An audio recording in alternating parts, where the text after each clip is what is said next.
We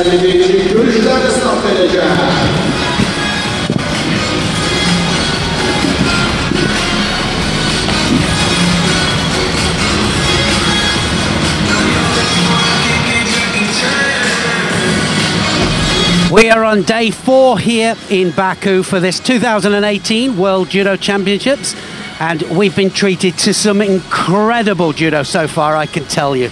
Lots of action, drama, and some really big surprises too. World champions and Olympic champions going out everywhere.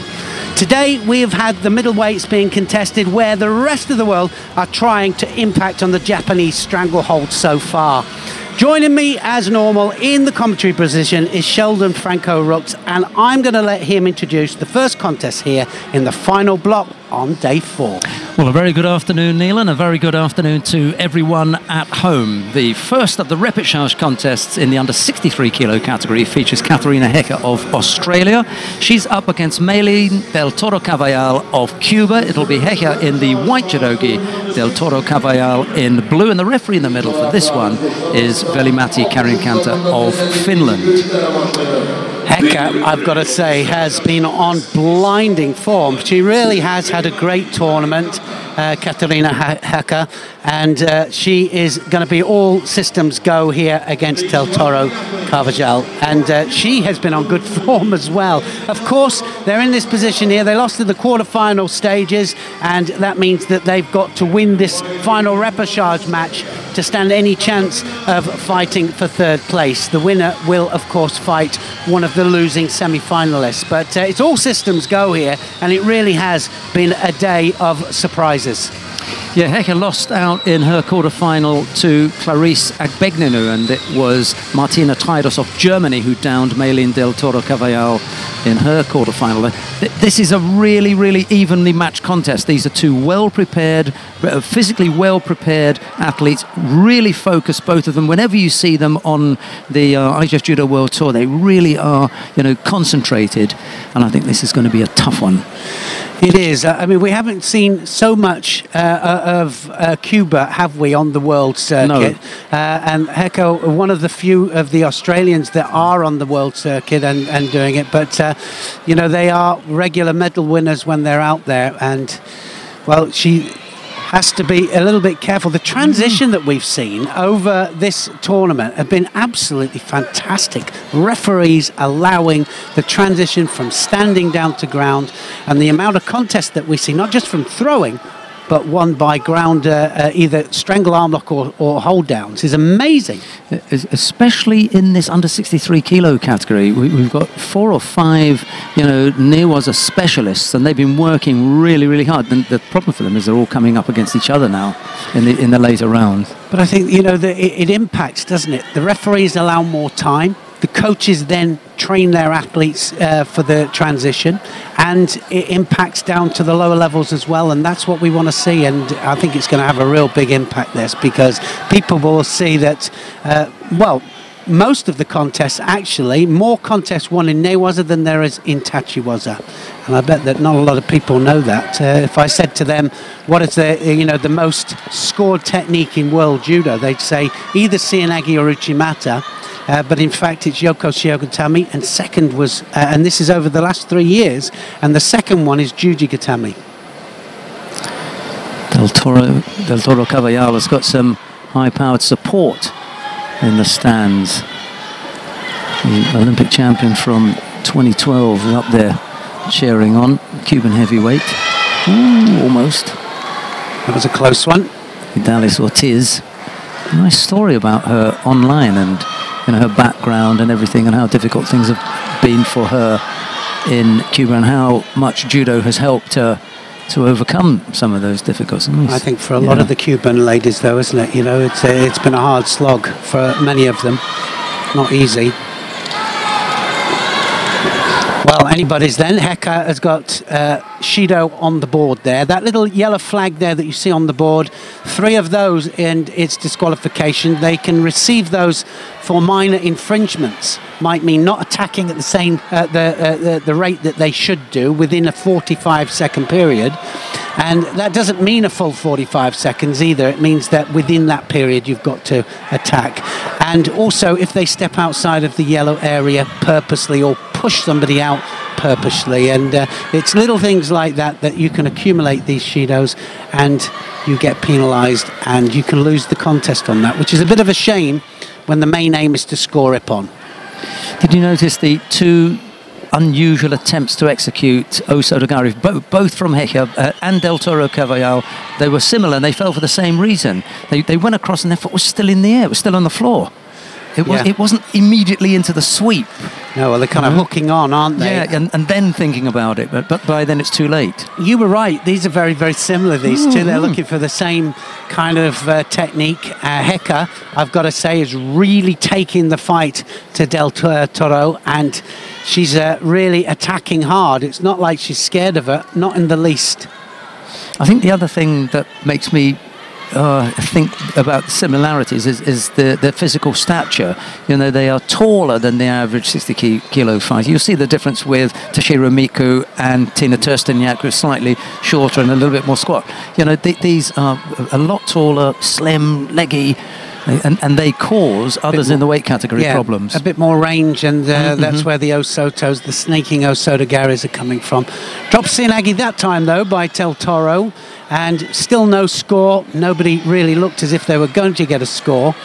One score, of course, from a throw, hold down either for 10 seconds plus up to 20 seconds, which will win them the Ippon. That will win it outright, or an arm lock or strangle for a submission will do it also. She nearly overbalanced there. Koshiguruma this time from Heka. This is the best effort that I've seen from Katharina Heka, really. Well, she's been like it all day, and I have to say that her level definitely is taken, a few steps up. She really is starting to establish herself with some of the best people in the world. Golden score. So this time, any score on the board from a throw, 2 more penalties to either one of them will finish it, and it will be all over. So then the winner will fight for 3rd place. Osodogari this time from Del Toro.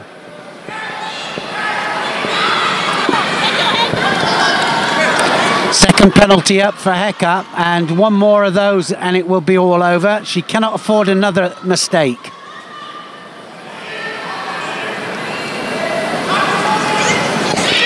Hips across! Oh, now then. Wazari given, and that was huge. It was on the side, and that warranted a Wazari scored.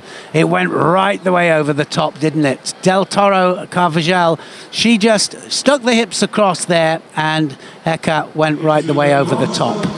We'll have a look at the landing and how it landed. Anything from the upper part of the body, side towards the back will score. Of course, if it lands absolutely cleanly on the back, it's a full Ippon. That was super stuff from the Cuban. Cuba have a chance for a bronze medal. Yep, it took a little bit of time to come, but when it did, it was really exciting. Remember what I said about the focus as well. She just remained focused throughout the whole contest. Yeah, it was always going to be a mistake, wasn't it? And, well, you can see there that she went high. We don't score the flight, we score the landing, and it was her side that went onto the mat here to get the score. She gets the Wazari for that. Certainly was a massive hip movement. Well, it really was huge, wasn't it, there? You know, the flight there was absolutely immense. She's got a smile on her face before Heka lands. She knew, of course, that... but the thing is, and we say don't score the flight. We have seen referees, in the past, not now, but, with their arms up. And so we're always instructing, to score the flight. Don't score the flight, but score the landing. Wait till they land. And a huge smile on the face of Vidales Ortiz up in the stands, having shouted her encouragement. to Maylene del Toro Cavallal. Okay, we've got a second repechage contest coming up now. This one features Catherine Unterwürzacher of Austria. She's up against Jules Fransen of the Netherlands. It's Unterwürzacher in the white judogi, Fransen in blue.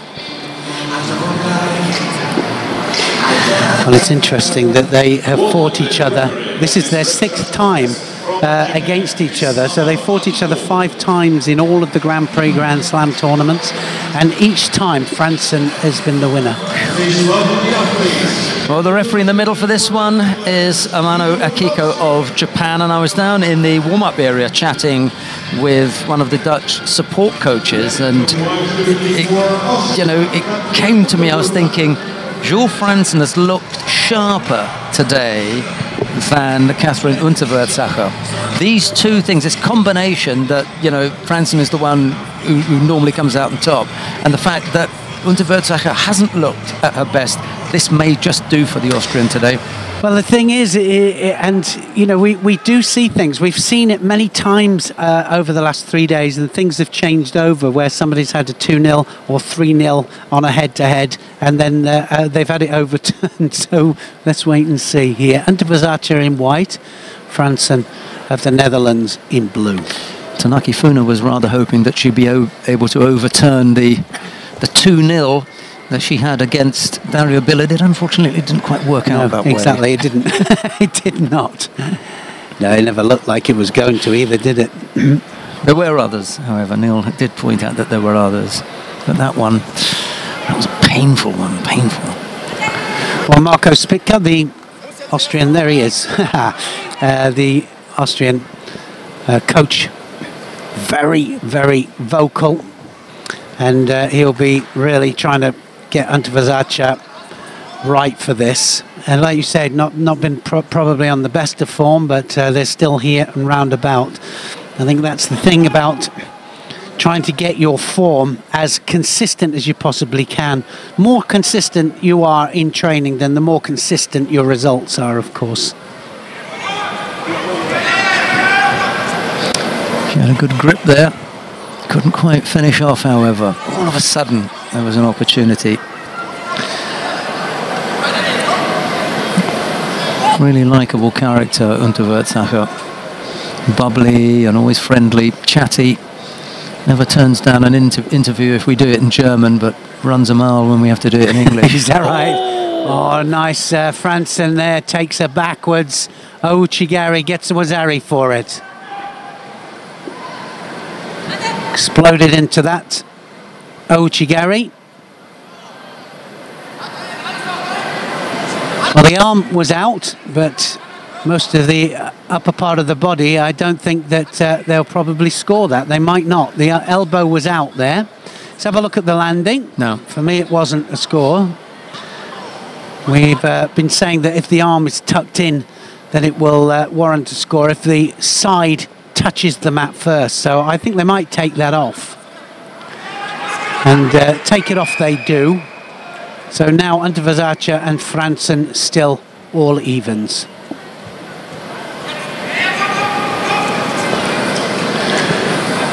Any unorthodox grips, if you hold it and you don't attack from it, you can get penalised for. But now, and I've got to say that I don't think I've seen too much penalisation through grips. Everybody's been going in, and I think that because the referees in the past have initiated quite strictly, they go in. Jean-Paul Bell, Fransen's coach, working hard with her. JP has taken to, oh yes, which you will score there. Wrap the arm up nicely at the end. Yep, good score that from Fransen. This time she does get the Wazari. Minute 50 odd left on the clock, and where you are now, Jules, you've got to be very careful. Unterwürzacher is known for a Newaz, and she let that one go. Decided against it. It's funny, isn't it? They get the legs in the right place. Something just missing. That one there, Soda Makikomi, or is it just a Makikomi? But anyway, it took her onto her side to get the score. Just about to say that Jean-Paul Bell has taken to bowing to the opposing coach. Nice touch. I think so. We've seen it so often from the Japanese coaches when they come out, and I think it is a nice touch. It just shows respect to your other coach. You know, I mean, we bow when we come on to the mat, don't we? And it's our way of shaking hands. We can't just walk up to them and shake hands. So I think it's a great thing, and I like it. Full commitment from Franzen for that score. Coming up to the last minute. Now, Untitled needs something. She needed a big score. Being dominated, her sleeves are being dominated under Untitled, and that's why she's finding it difficult. She just wants to get up. She knows that that's not going to get her any success there.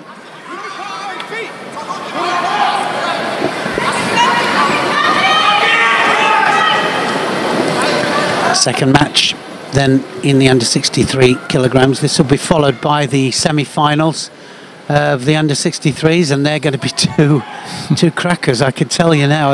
We're looking forward to it. We really are.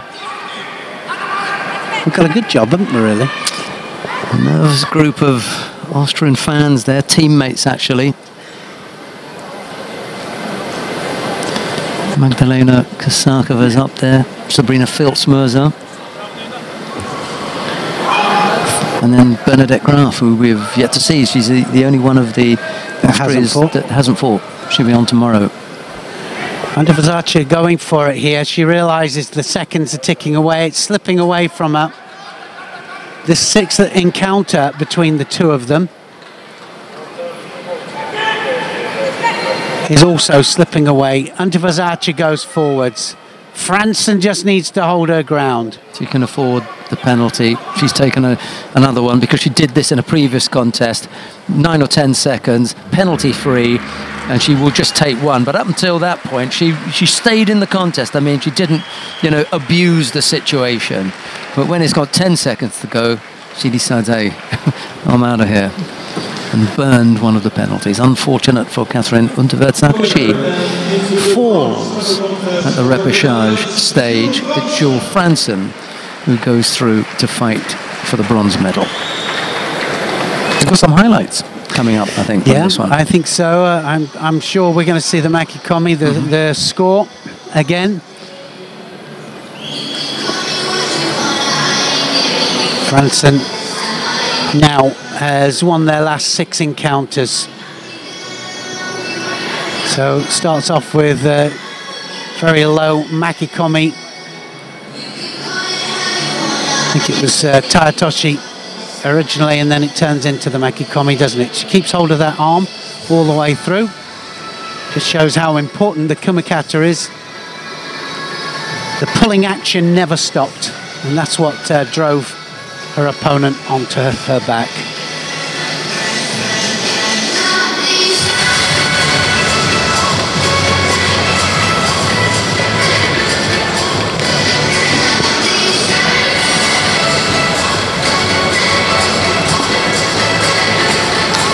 Well, we're really now just getting ready for a big one, and the Agbegnanu Tridos is an interesting one. Tridos has been on great form. Agbegnanu has as well. I tell you the interesting thing about Agbegnanu, a little bit of tactics coming into play, but looking in control all the way.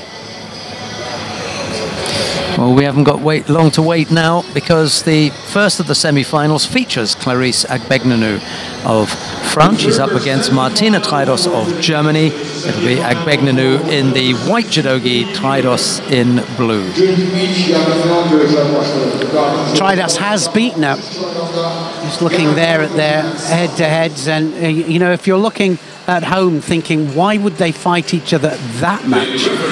What happens is we have an IJF World Circuit and a Grand Prix, Grand Slam circuit. They fight each other for world points, world ranking points, which can qualify them for Olympic Games and things. And so over a 4-year period, or if it's 2 Olympic cycles, it can be over an 8-year period, and sometimes even a 12-year period. It can be 3 Olympic cycles, but they fight each other a lot. These two, this is their 8th time. 6-1 to Agbegnanu, but Tridos has being the winner on one occasion. Now, can she do it this time? She's on great form, best form of her life. And the referee in the middle for this one is Orlando Cruz of the Dominican Republic.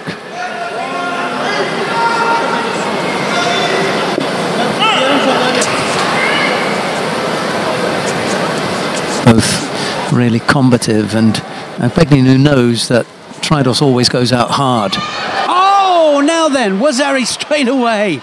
Oh, well, she just exploded, and you're absolutely right. I mean, she comes out hard, and best way to combat that is just to hit them straight off the bat. I didn't have the chance to get that I'm second. so But no, sorry. not You know that. It wasn't. It was so quick. Yeah, absolutely. You want to be able to add that in. It's not going to happen. Oh, it's not just all happening over. today. Yeah. Well, that's just amazing, isn't it? I mean, she just 2 attacks and she just explodes into the semi-finals there. Traidos, I tell you now, has been on great form all day and absolutely no chance against Agbegninu. We know that Clarisse Agbegninu is, I would call her a power fighter. And against someone like Traidos, who does come out, because she knows just how tough Clarisse Agbegninu is, she comes out hard as well. She just meets her with the same kind of force. She just hit her with the and actually hers was greater, wasn't it? And so many of the French just hit off the grip. By that, they have the sleeve before the other hand comes on. Look at this. And then the other hand comes on, and then they are attacking at the same time. The body is moving as the second hand starts to come on. And then she decides to do a Harai Makikomi or Soto Makikomi there, and to take Traidos down for the second score. Absolute brilliance there. And the world champion, don't forget, this is a semi-final of a world championships. The Ojigari was a la Lucy DeCoste, wasn't it? That hopping Ojigari. It was exactly the same. And of course, they're all training it. You know, they've got one sleeve on, they haven't got the lapel on, but they're already moving into the technique. Then they take hold with the second hand, and then they're in. Everything, all the momentum, everything is going in the direction that they know it should go. The disappointment for Traidos is going to be more than the loss. It'll be the nature of the loss. That's what's really going to hurt. Right, we come now to the second semi-final in the under 63 kilo category. Tina Trstenjak of Slovenia faces Toshiro Miku of Japan. It'll be Trstenjak in the white judogi, Toshiro in blue, and the referee in the middle for this one is Mariano dos Santos of Brazil. Well, the interesting thing about this one is that we've got the Olympic champion, Traidos. He's the Olympic champion. She has had so many ups and down matches with Agbegninu. In 2014, Agbegninu was the champion. She took the title off Agbegninu, became the world champion, Trstenjak, went on to become Olympic champion, and then from there, now it's turned around again. Agbegninu is the one that took the world title off her, and she is the one that's got to be beaten. But in this particular match here, Toshiro Miku is 5-0 up in the head-to-heads between her and Trstenjak, the Olympic champion. Can you imagine that? And so she'll be coming into this psychologically ahead, if nothing else, but we'll see how it goes. Isn't this a really good illustration of the point that we were making the other day about getting the timing right for the title that you want? And Trstenjak might say, hey, you can take as many world titles as you like. When it comes to the Olympics, I'm going to be ready and I'm going to take it. And she did. And Toshiro Miku, what would she rather have? World title or Olympics? We know the answer to that. Ask Agbegninu what she would like. It's absolutely true. Yeah. You know, she's the one with the Olympic title, but still in there here now. This is going to be a great match. Trstenjak, I'm not quite sure which one has turned up here, because she can be absolutely, well, she can look unbeatable. And then at other times, you know, she can lose when you don't expect it. Toshiro, though, straight into the attack there with the Ouchigari. We've already seen one semi-final to take our interest and give us something to talk about. We may yet see it here, and then we've still got the final, and we've still got the bronze medal contest. So there's plenty to look forward to. Yeah, great stuff, isn't it? Left-handed Uchimata. So Chishiro just wanting to throw, and you can see it there. The Slovenian crew, everybody that she trains with up there in the stands, Trstenjak.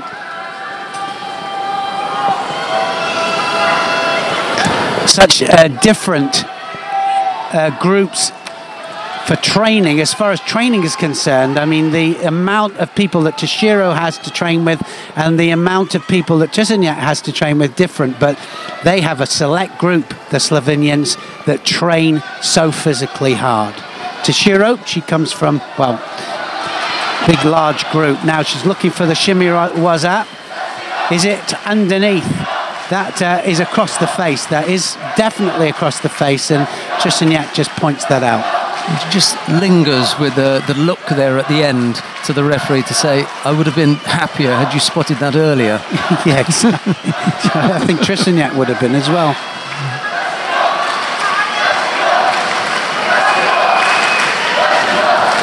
Well, from a technical point of view, Trstenjak probably not quite as skillful from a throwing perspective, but she has overall in her game, she has such grit, determination, fight, and she has good newaza as well.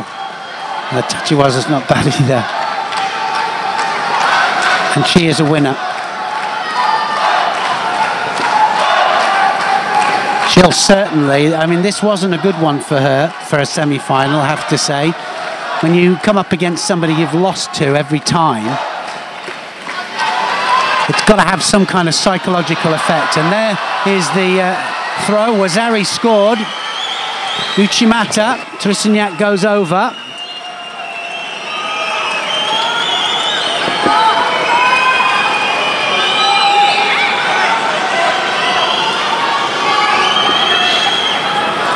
So now she has it all to do.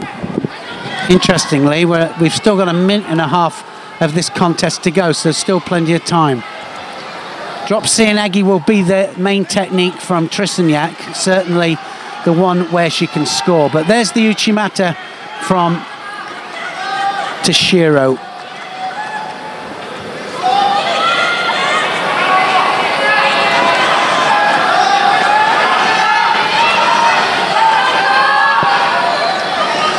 Well, this is a great contest, isn't it? It really is. It's different styles coming here. Miscommunication there, because they'd obviously said something to the referee called mate, and then they decided against it, and nothing came of the mate. So yes. Well, glad it didn't, because they're both fighting hard, both attacking hard here. Trstenjak even hit with an Uchimata there, so she's not going to let this go. Coming up to the last minute.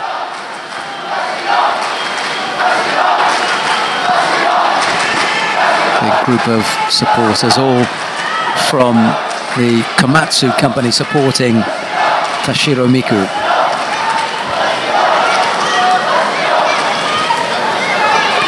Uchimata on the left this time from Trstenjak. Toshiro, always Uchimata on the left.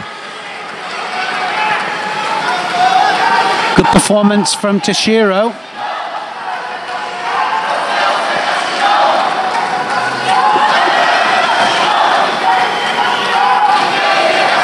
Well, it's going to take something big now to get that score back. Remember, if she gets the score back, it might just go into golden score.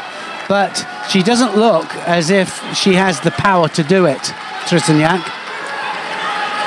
Toshiro gets a Shido. Defensive play. Even though she's coming forward, she's not... Well, she's playing slightly different match, of course, now. Not attacking. Doesn't need to really attack all the time now. 9 seconds to go. The Olympic champion just has a look at the clock. She can feel it just drifting away from her. And it's Toshiro in the final. Toshiro Agbegnanu is going to be the final, and Trstenjak will have to come down and fight for third place.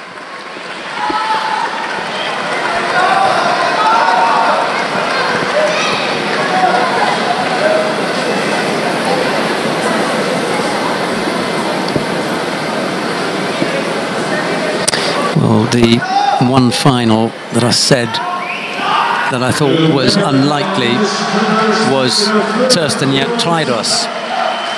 That's the one that, when asked, I said I didn't think we would see a Tursteniak Traidos final, and it's turned out that way. Neither of them made it to the final. No, they didn't, and I've got to say that well, Toshiro, I think she played that very, very well. She really did. I thought from a tactical point of view as well. I mean, she did the attacks that she needed to do. This lady here, the Olympic champion, an absolute winner, but against this lady, she just has a little bit of a block, I think. 6 times now, Toshiro has won over the Olympic champion. And like I said, when you come into a match and you've lost 5 times to them, it's got to have some kind of psychological effect on you.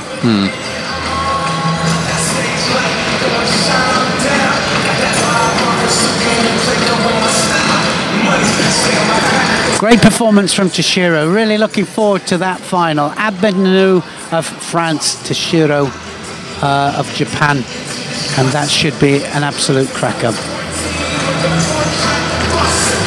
I think the main point about that particular final is that Agbegnanu will come out and she won't fight her the same at all. She'll try to come forward and steamroll over the top of Toshiro, but easier said than done, of course, but she will try that almost for sure.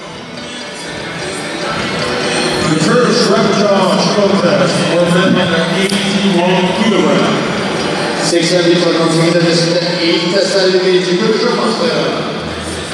We come now to the first of the repechage contests in the under 81 kilo category. Matthias Kass of Belgium faces Alexander Witzerczak of Germany.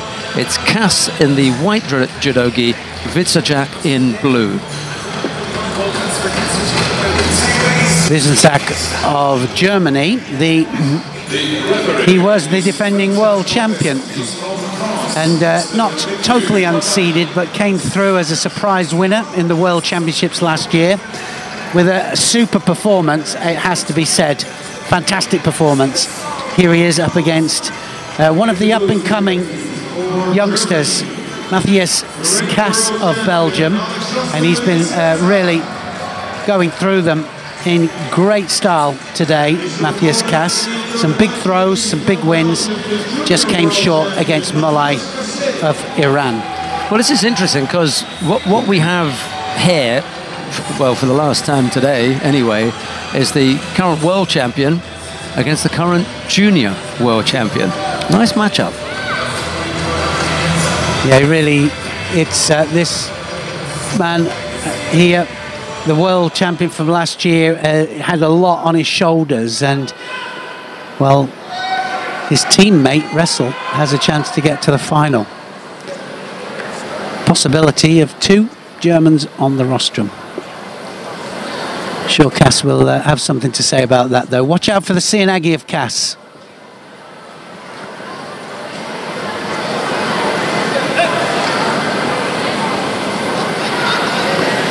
Fought once before, Witzerczak the winner on that occasion.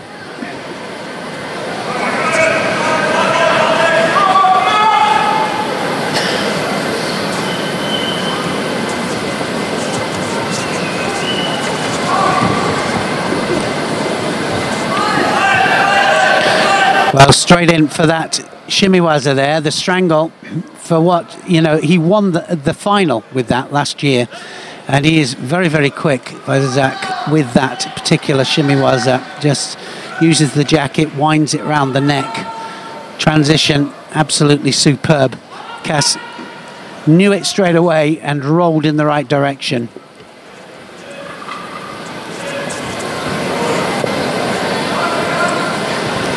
Well, Witzerczak got caught, didn't he, with the biggest technique in the quarterfinals, and big surprise the way he went out. That was a drop, I thought, from Kass. No rotation. Got to make sure that you get rotation from the Seoinage. He gets the Shido for it.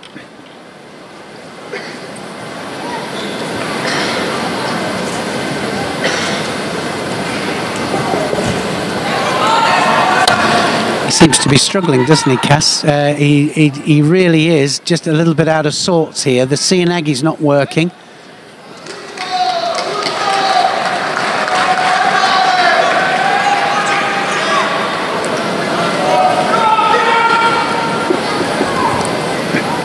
Three Shidos, and it will be all over, so he can't afford another one. And again, he attacked no hands whatsoever. Probably just about gets away with that one. But 2 hands on. He needs 2 hands on.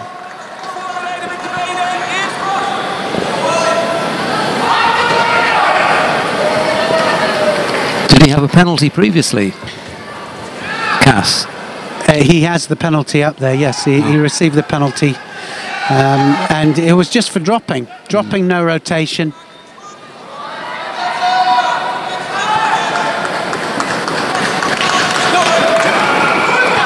So 1 up for Weiserzak.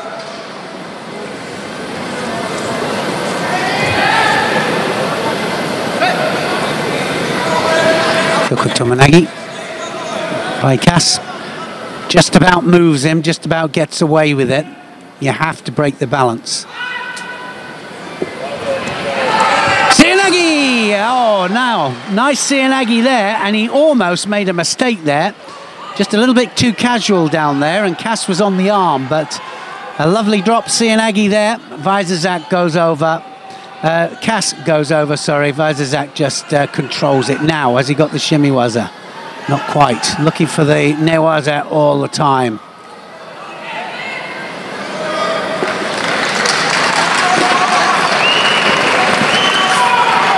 What a beautiful Seoinagi that is. Yeah, he's rolled that out a couple of times today. Almost came up with a score there. Wasn't quite in control at the end with that one. Now Cass knows he's got to go through. He has to go forwards, and he'll have to be careful that he doesn't get caught coming forwards as well.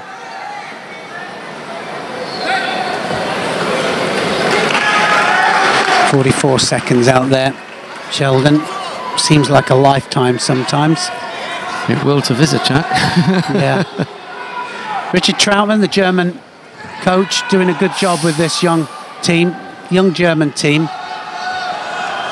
Almost came up with the Makikomi. Yeah, it was almost there, wasn't it? It was. So now 20 seconds to make it look as if he's really digging in there for a shimiwaza. Has he got it? Must be across the face. 22 seconds left.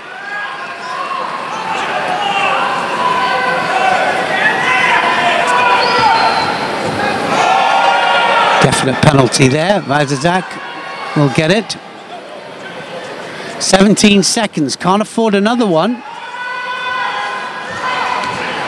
And this time a much deeper Seoinagi, and this time I think he might be able to waste the valuable seconds there. 5 seconds, 4, and it's all going. Weiserzak then probably is going to be going through to fight for 3rd place.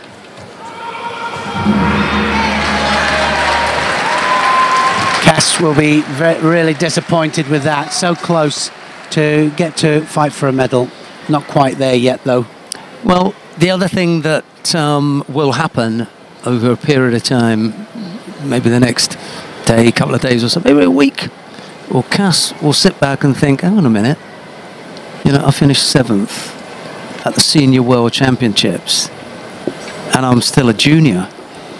And this is, you know, really, you know, it's a big man's weight at 81 kilos. You know, it's difficult to step up here, mix it with the, you know, top men in the world and come out on top. But 7th place finish, it's not necessarily such a bad result. No, not a bad result whatsoever. And he progresses all the time, Cass. Weiserzak will get the chance to fight for a medal. It'll be a 2nd medal in the World Championships.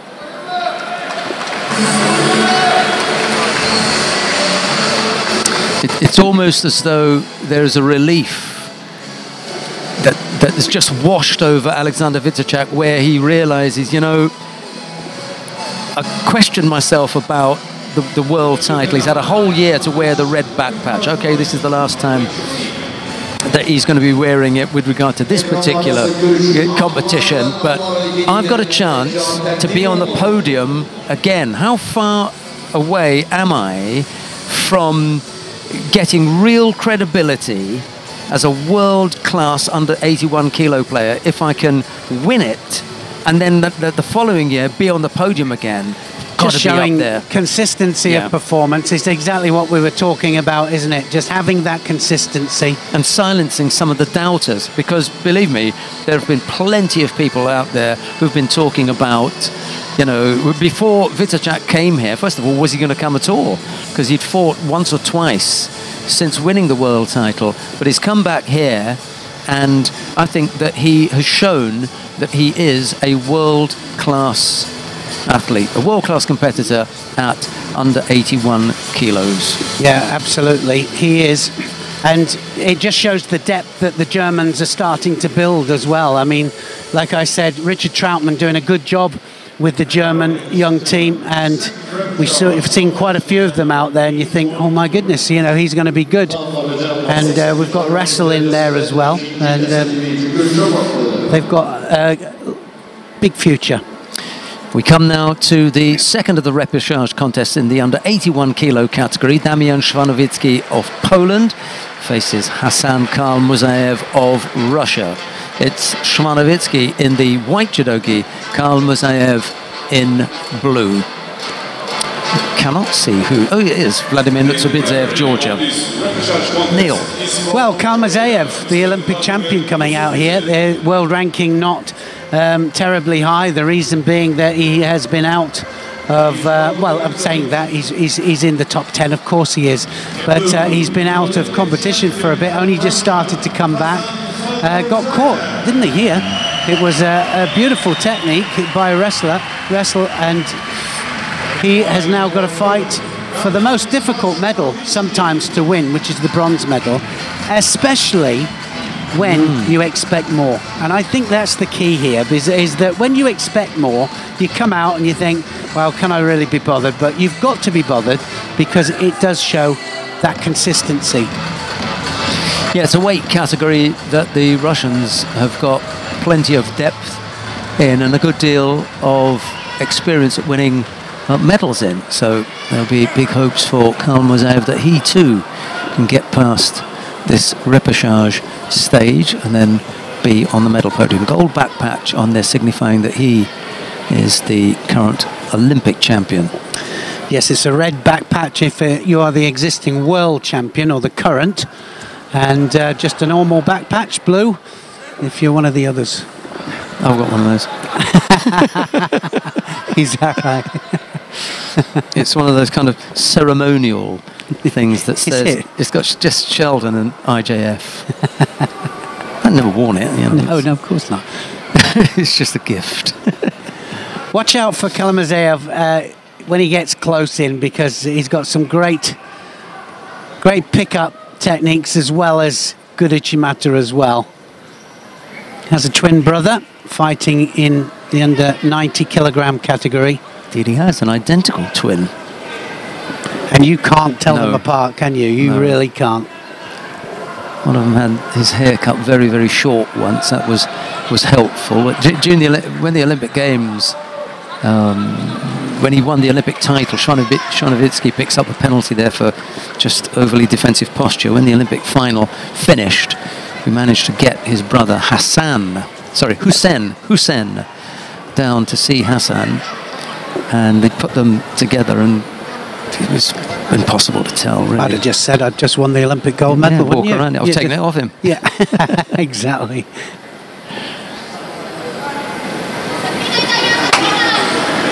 Swazniewski then wants Shido down. Karl-Musaev just got to be a little bit careful from here.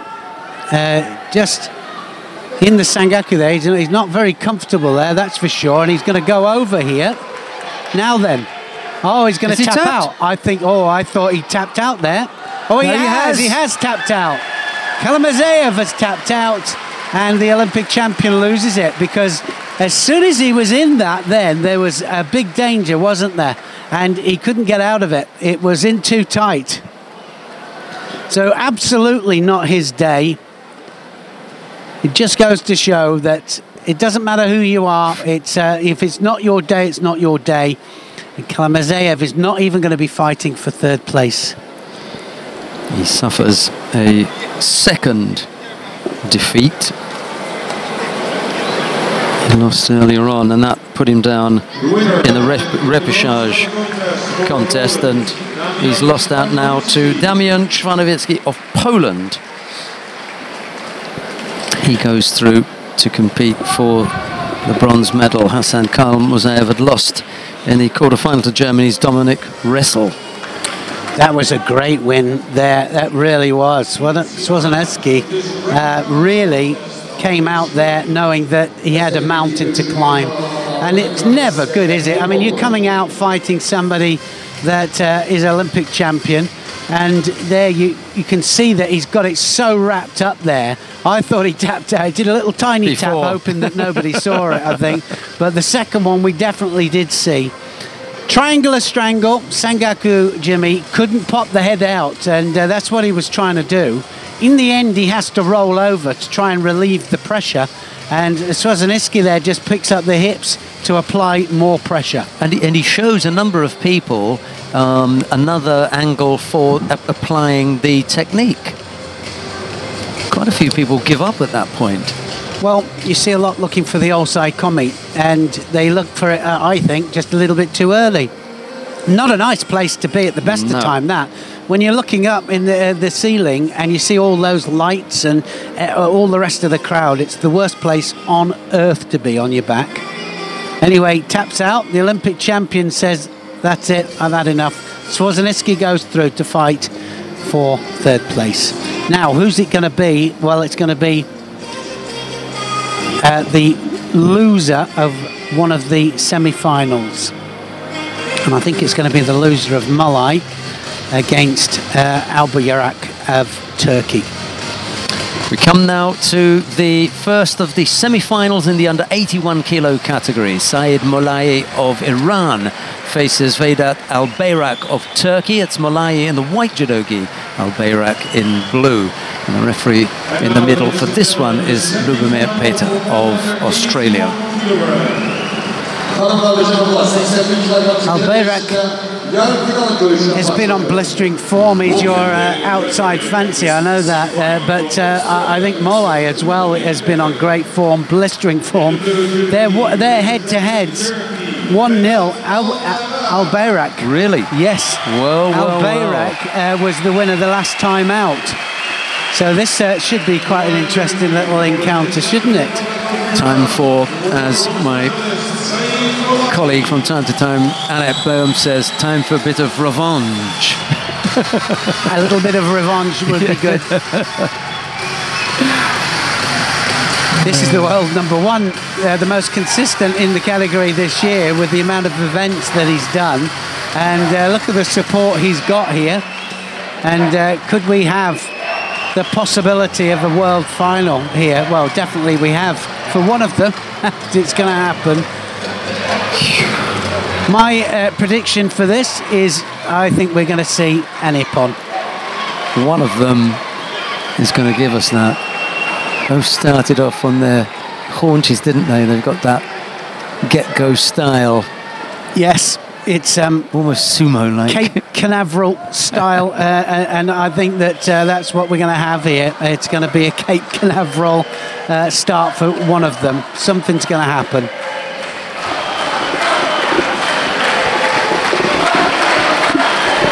Both of these are huge throwers. Main aim for the throwing, of course, is to get your opponent flat on their back. And there are a lot of different ways we can do that. Japanese have their own specific, very specific sleeve lapel and their own route into it. These particular fighters have their own route into it, but the end result is the same. Nice atmosphere in the crowd. It's not that far to come from Turkey to Baku in Azerbaijan, and a number of fans have made it over here, and they've roped in the Japanese supporters club almost over on the left there. Nice shape to that movement, but Albayrak felt it coming and blocked that. Yes, Albayrak trying for the Uchimata, but he knows that if it's not 100% on, then there's going to be danger. Big arm coming over the top there from Malai. Watch out for the change of direction from Malai, especially now, because he's going to pop his head down there for the Yoko Otoshi, and there he goes. Scored so many times with it over the last 3-4 contests, and the president, Mr. Marius Visa, absolutely loving this. What a great spectacle for him to see.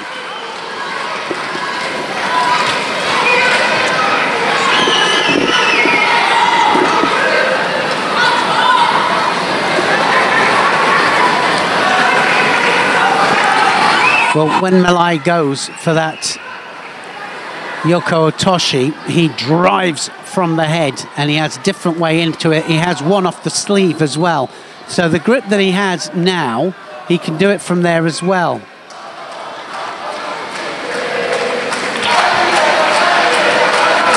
Can't stay on the foot, has to go in. Albayrak just waiting for the right moment. He's got an Uchimata. We saw that on Weizsäck.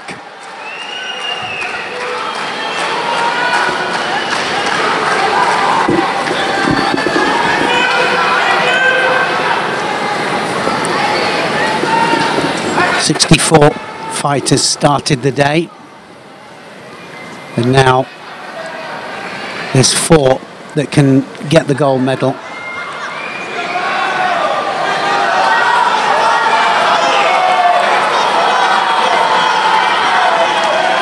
Well, the first 3 minutes have gone very, very quickly.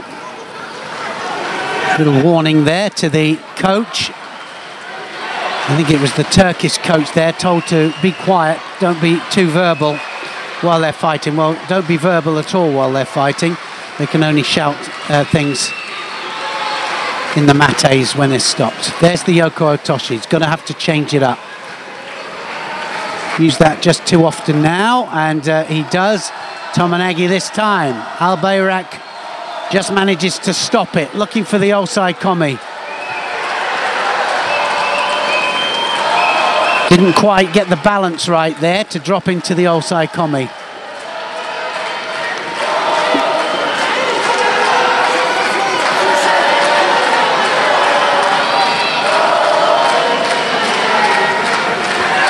Big arm over the top there from Malai.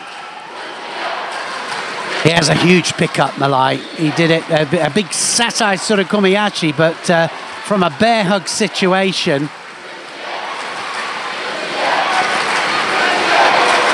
I think it's going to be the one that just changes this up a little bit, because they're going the same direction all the time at the moment, managing to stop each other, just cancel each other out. Golden score.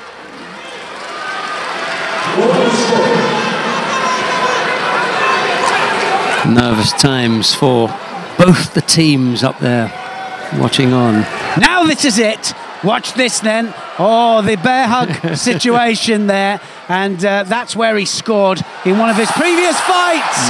Oh, that was close, wasn't it? That was indeed. And this is what happens when they hook up. And Albayrak this time disappeared underneath Malai.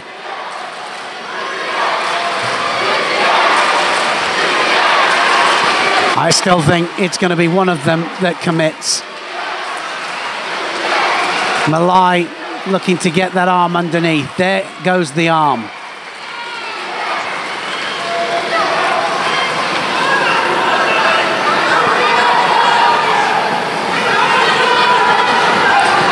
Now, big arm over the back this time, Albayrak.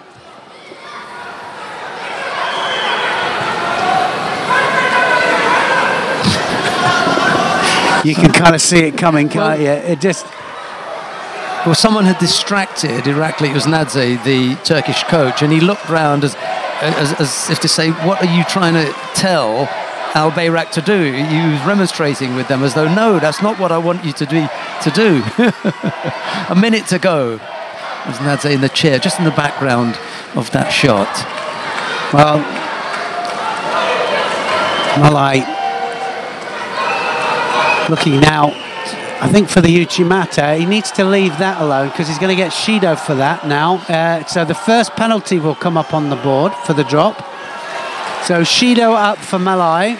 Quite often, quite often a sign that the energy is going. Well, it is, because the power from that man is immense, you know, and we were talking about that earlier, and saying that you can only put that amount of energy in for so long, and your strength, your power starts to go down after that.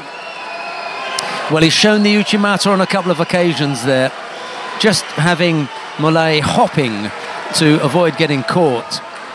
But it is energy sapping for both fighters. They're going to have to commit. They really are. One of them's going to have to go for it, and I think that's when we're going to see the score. Get ready for it. Coming up to 2 minutes into golden score. Golden score, as long as they're attacking at the right time with the right energy, is allowed to carry on. Uchimata this time comes from Malai. Al Bayrak will have to do something soon.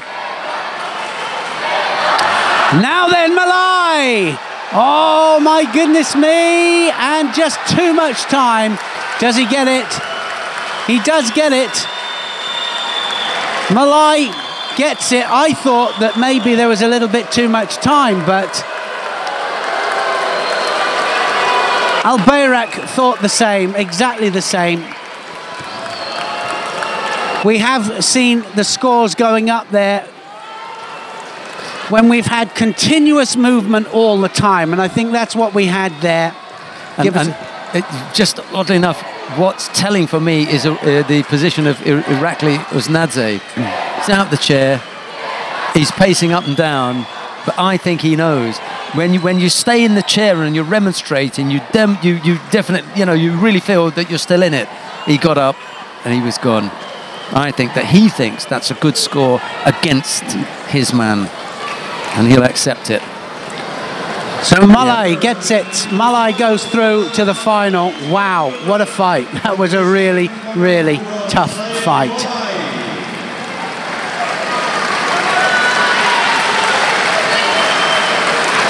World number one goes through to the final of the World Championships.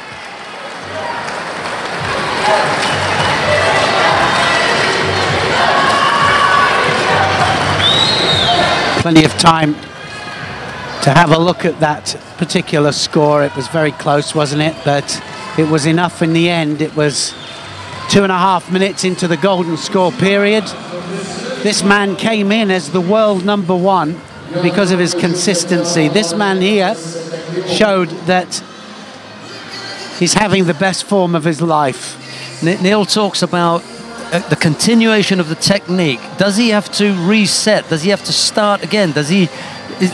Is it all one action? It's irrespective of how long it takes. If he has to stop and start again, make another move, make a readjustment.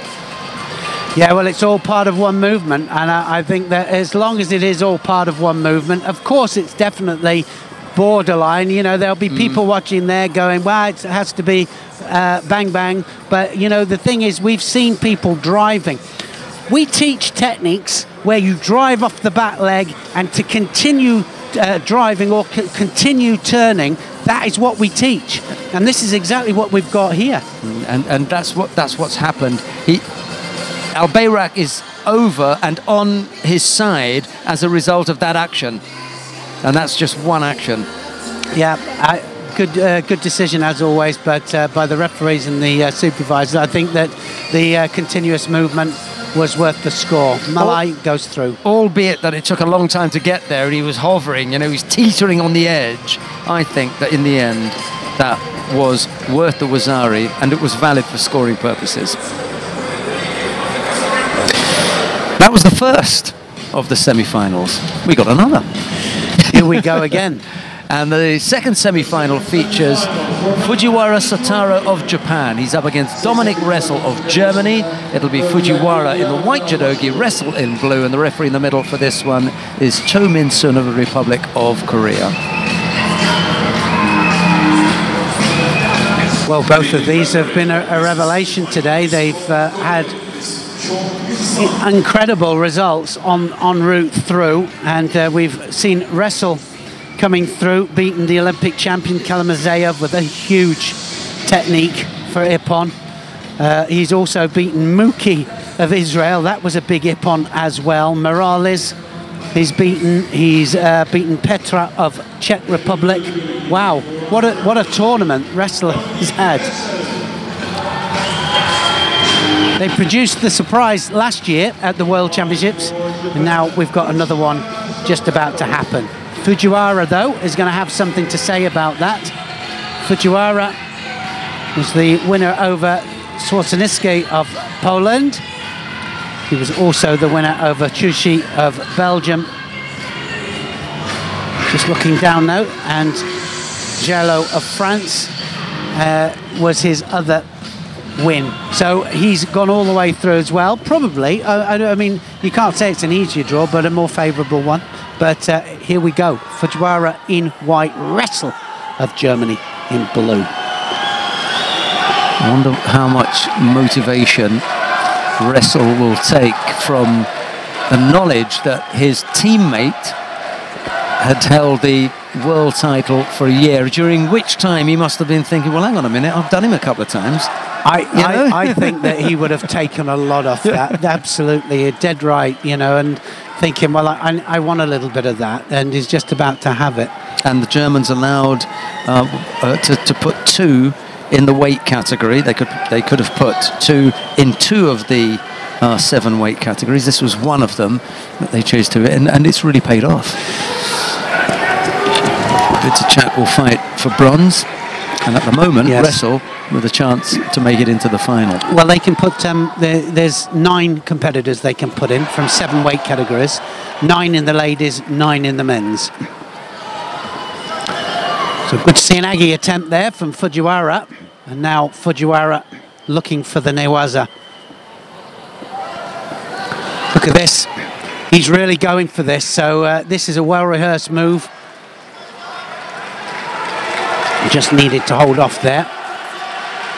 Kanemaru was also in one of the greatest world finals that I ever commentated. Yeah, Kanemaru. I think his opponent is here. Is that right? Yeah.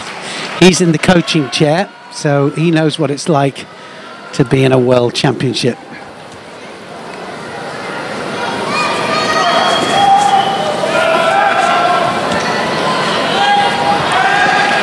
Well, really strong gripping tactics here, and for all the non-judoka that are out there, the importance of catching the grip that you want on the jackets, which are very, very thick. If you get the grip that you want, then normally you are the one that attacks. But it's not so easy to catch the one that you want. There are traditional grips, sleeve and lapel. You can grip up there and you have a bit longer on that before you attack. The unusual grips that might be round the back of your opponent or on the belt or both sides of the jacket mean that you've got to attack immediately. If not, you get a penalty.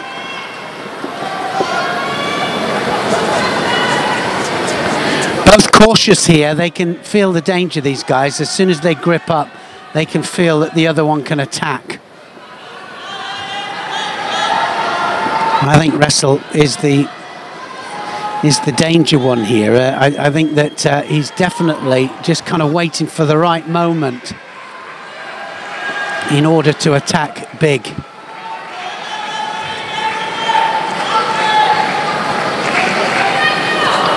I think he's also the more tactically astute, and if it comes down to, you know, a really tactical battle, it could be that Fujiwara will make the error. Dominic Ressel has to know now that they're both on the edge, almost with the Ashiwaza of, you know, looking passive. And at some stage, the referee's going to say, hey, you need to get on with it. She's done it. And it's Wrestle that's picked it up. Just after that single little Ashiwaza there. Yes, he has to attack, of course. Fujiwara just a couple ahead at the moment. But like I say, I just get that feeling that Wrestle just waiting for that right moment to explode in. I think when we see him attack, it will be a big one. Look at the support there. Japanese in the crowd up there just loving this. So he gets a second penalty there, Wrestle.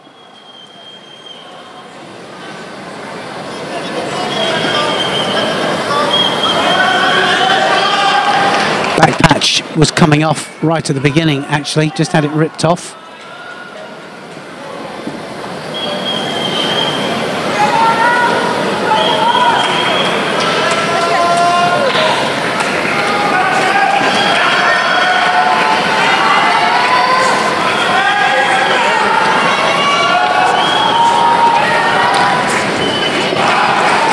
Seconds. Sasai there from Fujiwara. Second time he's threatened him. It's the second time. Fujiwara now starting to dominate this. I thought that Wrestle got a second penalty. They must have taken it off. It would have meant different tactics, that's for sure.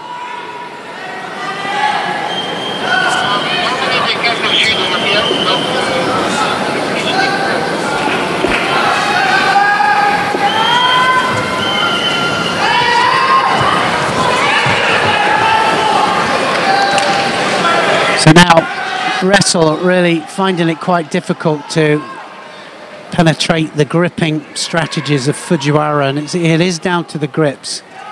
There's an unusual grip there. What an unusual grip that was. Took opposite lapel grips and then tried to do a Yoko Satemi off it. That was really unusual. He had to attack straight away, of course. So golden score. The referee just goes to Gym 8. Don't readjust your dress. Let's just get on with it.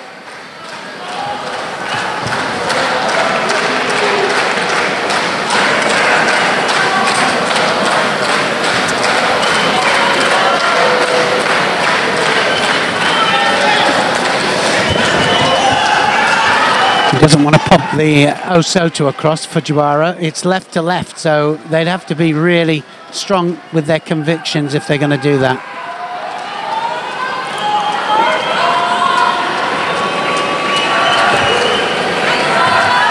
Uchigari this time, Fujiwara. Nice response from Wrestle, however.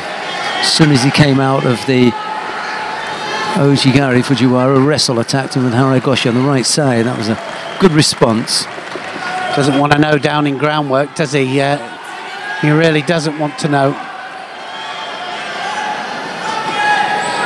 Isabel Pouchet picked up Shido for crawling out of the area this morning against Tina Tursteniak. Tina Tursteniak didn't have hands on her. She was about to grip her. She crawled out of the area. Shido. Is that right? Of course. Surprised. And it was the third Shido. And she lost the contest. Started remonstrating. Well, Wrestle was on his way out then, wasn't he? Got to be careful. There are times when it becomes so obvious that you're crawling out the competition area that you will pick up the Shido.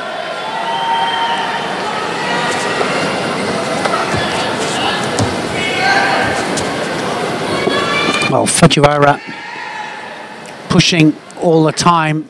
His stance just that little bit stronger, but then saying that, Wrestle, like I say, just waiting for the right moment. Yeah, needed to follow down, didn't he, into groundwork, but just doesn't want to know. Absolutely doesn't want to know, which is unusual. I would have thought that certainly with Richard Troutman in there, that he would have had some kind of groundwork. Must feel the danger, must know it's not the place to go.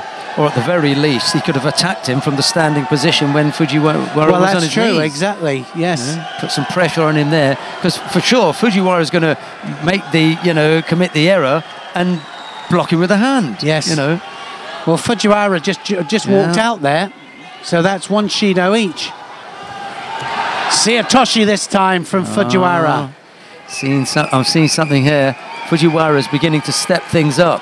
I think he is. I think Wrestle now as well. He has been struggling for the last 2 minutes, actually. Really starting to breathe heavy. And Fujiwara too. I think he wants to get rid of this now. He really needs to put this away. Sumagay. Oh! Now was that elbow out? Yeah, if he avoids that, he's still in it. We shall see. Gets given the Wazari and Sumageshi.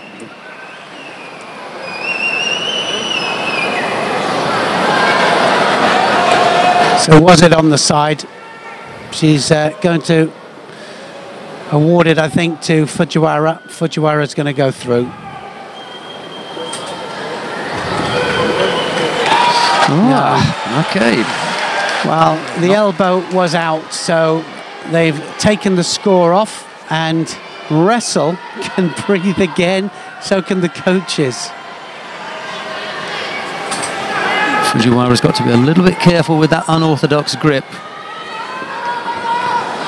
Take that grip, and then you've got to do something with it right away. You can't be blocking out. Well, I agree. I think that's what I think that's Wrestle's chance. Oh! Now, massive Sasai there for Ippon. And Mr. Umura Sensei, president of the Kodokan up there, former Olympic champion himself. Big smile on his face. Huge Sasai Surikomiyashi, and over he goes. Now that's how you want to see it settled. Well, it rather reminds me of a contest we had yesterday that went 3 minutes into golden score and finished with a fantastic Ippon. It's happened here again. Yes, we had to go into golden score and wait for, a bit of extra time, but the finish was absolutely superb. And he'd showed him that a couple of times, hadn't he? He had, in fact, he'd shown him it, and he'd threatened it a couple of times. In the end, it's the difference between the two. Big Sasai Surikomiyashi, and he just steers it over with the hands, doesn't he? Look at this, almost like driving a car. Just steers it over. So look at where the hands are. You normally got sleeve involved in there somewhere, or sleeve and lapel. It's both under the elbow. Yeah, and doesn't he use the hands under the armpit? How important are the hands? Look at that. The Kazushi and the control. Kazushi and the Suruti hands, which is the direction hand and also the breaking of balance hand, just so important. Great change of direction. Wrestle knew that it was all over. He'll have to come down. There'll be two Germans fighting it out then for third place.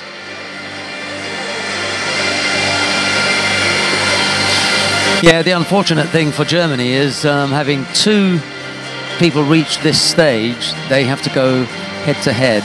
There's only one bronze medal available to that pair, and they're going to have to work out who's going to take it. Well, that should be an interesting one, shouldn't it? Absolutely. Right, we come to the first of the bronze medal contests in the under 63 kilo category. Maylin del Toro Cavallal of Cuba faces Tina Trsteniak of Slovenia. It'll be del Toro Cavallal in the white judogi, Trsteniak in blue, and the referee in the middle for this one is Yevgeny Raklin of Russia. So we'll see now. Trsteniak, we've seen her come out, and I always say how hard it is for somebody with great level to come out fight for bronze medals, but Trsteniak is one of the few that does it.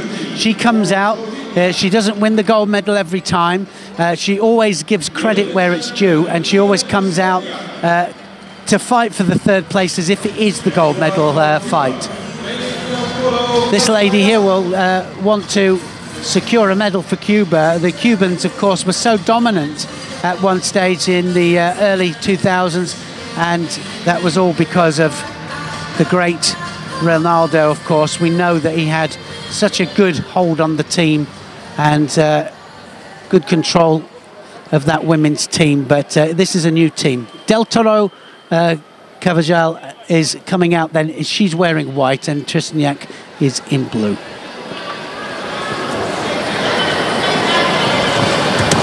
Straight into the attack there, Trysniak. Del Toro Cavallal not interested in the Newaza. No, I don't think she will be.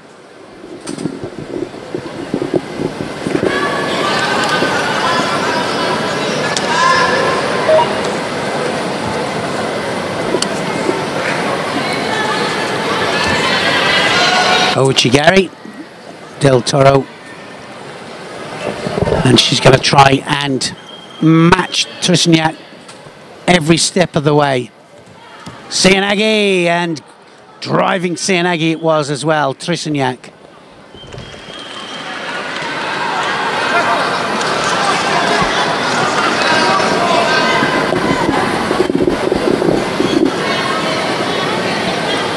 Del Toro now will have to fire back.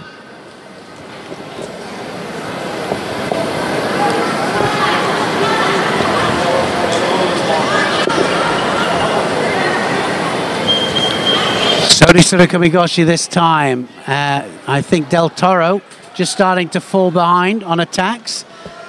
I think that's exactly what the Cuban contingent are telling her. Gets a Shido.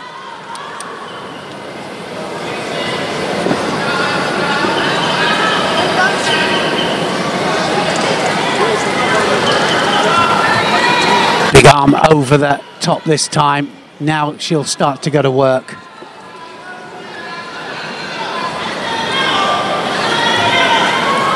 Seoinage this time. Trysniak almost followed it through there with the grab of the leg. It wasn't far off. Not allowed to touch the legs, anything below the belt line.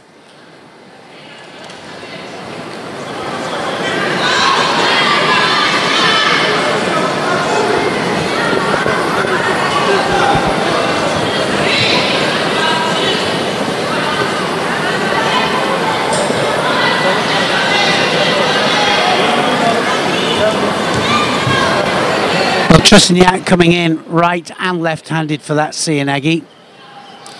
And unfortunately for Del Toro Cavallal, she hasn't been able to generate any offense here, and she's going to pick up a second penalty. Just being beaten to the attack every time, isn't she, Del Toro Cavallal?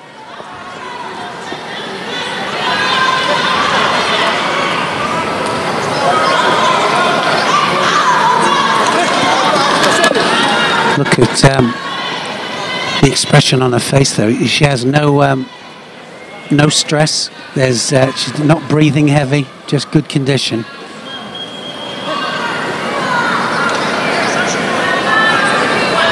Two Shidos on the board. One more would be disqualifications for Del Toro Cavallal.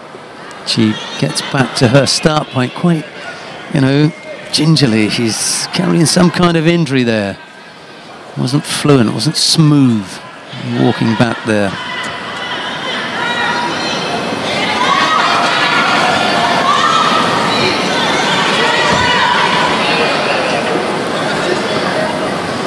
Del Toro just attacking now, but being attacked in Newaza, of course. Trysniak will be trying to secure the top half to get that bottom leg out. There it comes. Just to get past the knee. Uses the feet now. And she gets it out as well, and that was a really good bit of groundwork there from Trysniak. Kazura Yoko Shiogatami from the Slovenian. Just got to keep her there for another couple of seconds. Yep, the Rosari's on the board. So it is all over, and the referee allowing it to carry on.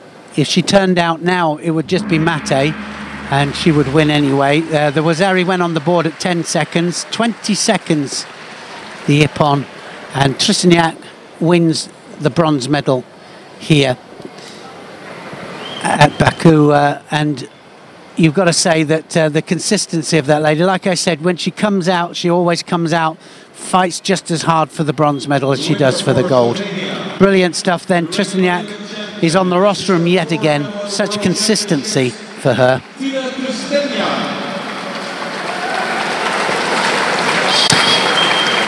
Yeah, it's the hardest thing, as Neil says, to come out when so much has gone well for you for the day. You then lose, and you have to come back and compete for the bronze medal. But Tersteniak quite often,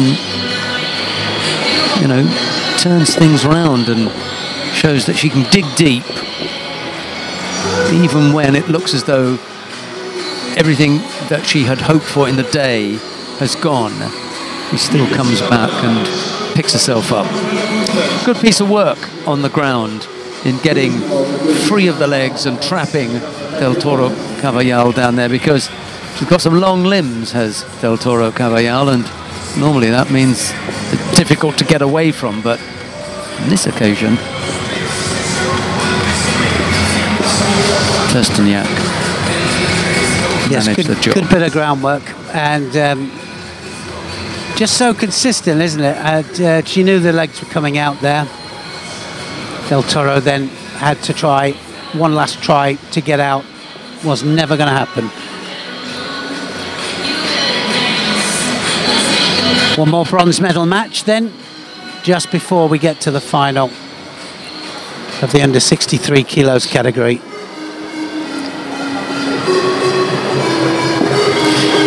And that match features Jules Fransen of the Netherlands. She's up against Martina Traidos of Germany.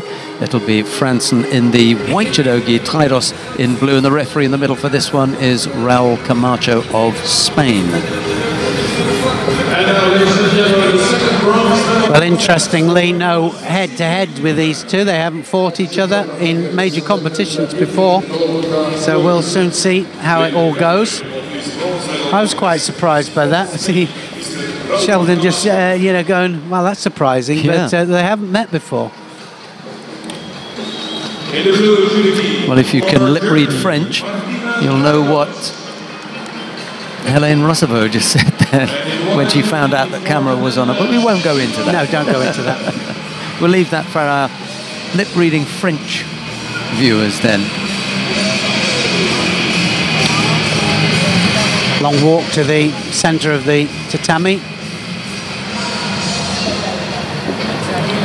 These girls are used to it though. Fransen then in white, Traidos in blue.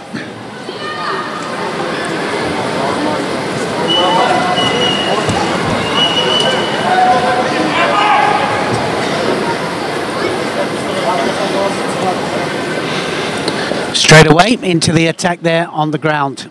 Fransen just defending, Traidos looking for the shimmy waza, looking for the strangle.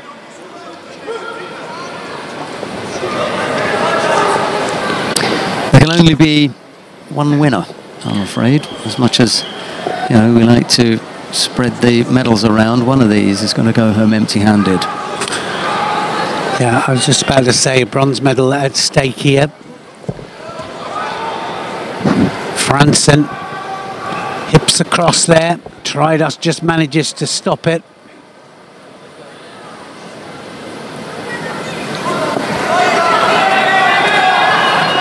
And now looking for the same situation that we just saw. Can she wrap up that arm?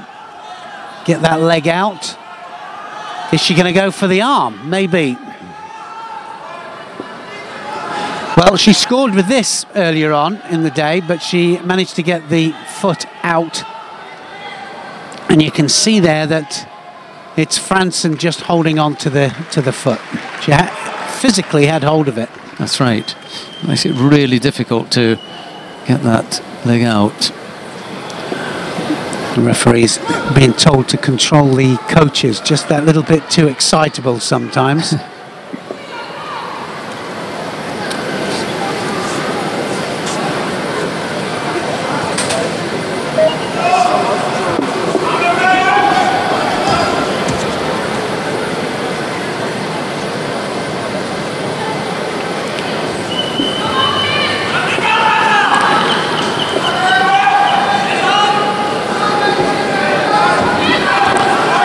Well, they're both tying up the sleeves here and trying to find the way in. They're pretty similar, actually, with what they want, these two, halfway through the contest. And neither one of them has found the way through yet. Penalty up there to Tridos.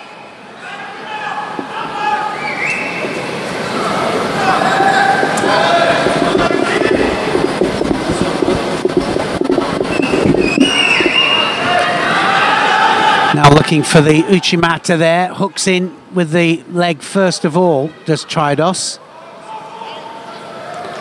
In fact, I remember when she used to hook it right the way round, and then they stopped that. A little bit dangerous on the foot.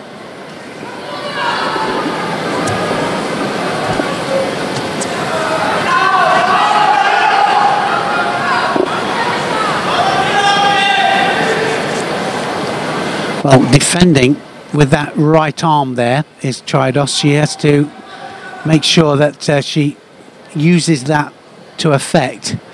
And they're both of them tying up the arms.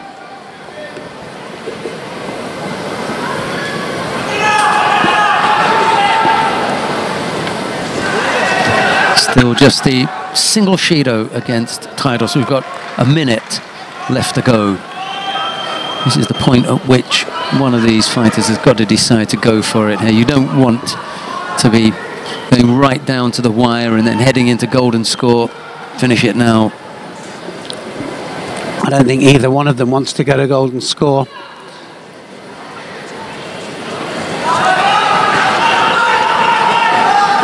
Cross grip there. Yeah. She'll have to take that off. She's had that cross grip for some time now. Yep, she'll get penalised now. I think she will. Yep. Realised it. She just nodded, you know, realising, okay, I'm going to have to bite the bullet here and take this penalty. Well, like I said, they're not so important now, are they? But when you get a second one, it kind of changes all sorts.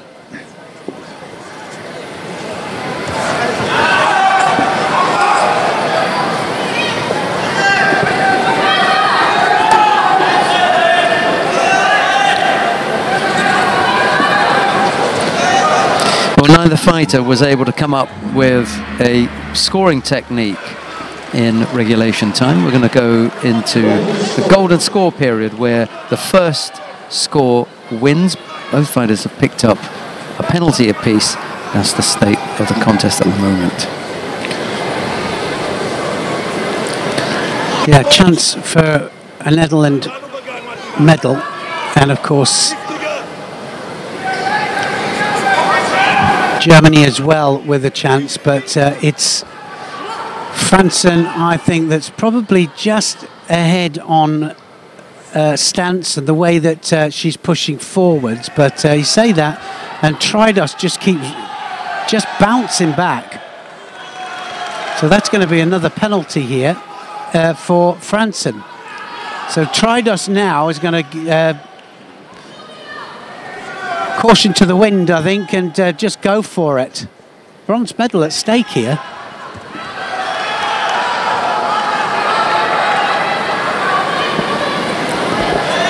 Jean-Paul Bell, I think, just having conniptions in the chair there.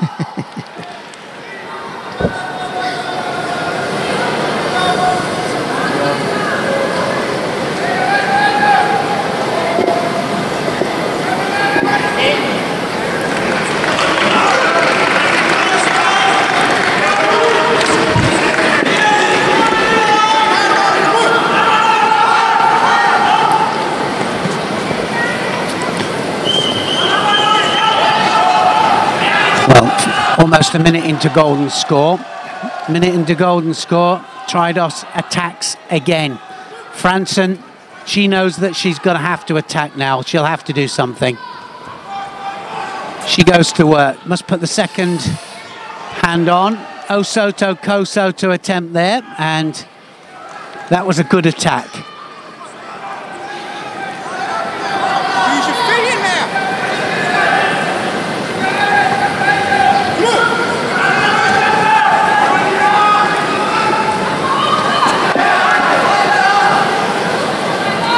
Well, this really is a hard fought contest.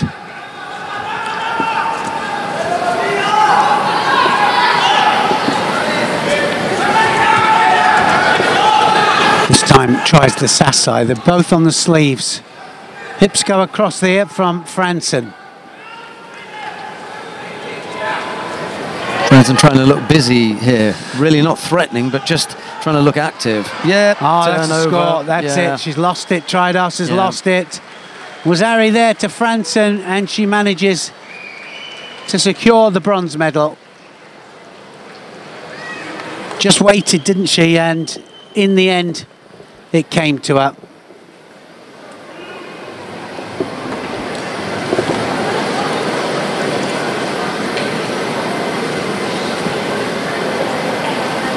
Bronze medal and her first medal in the World Championships for the Netherlands, Jill Franson.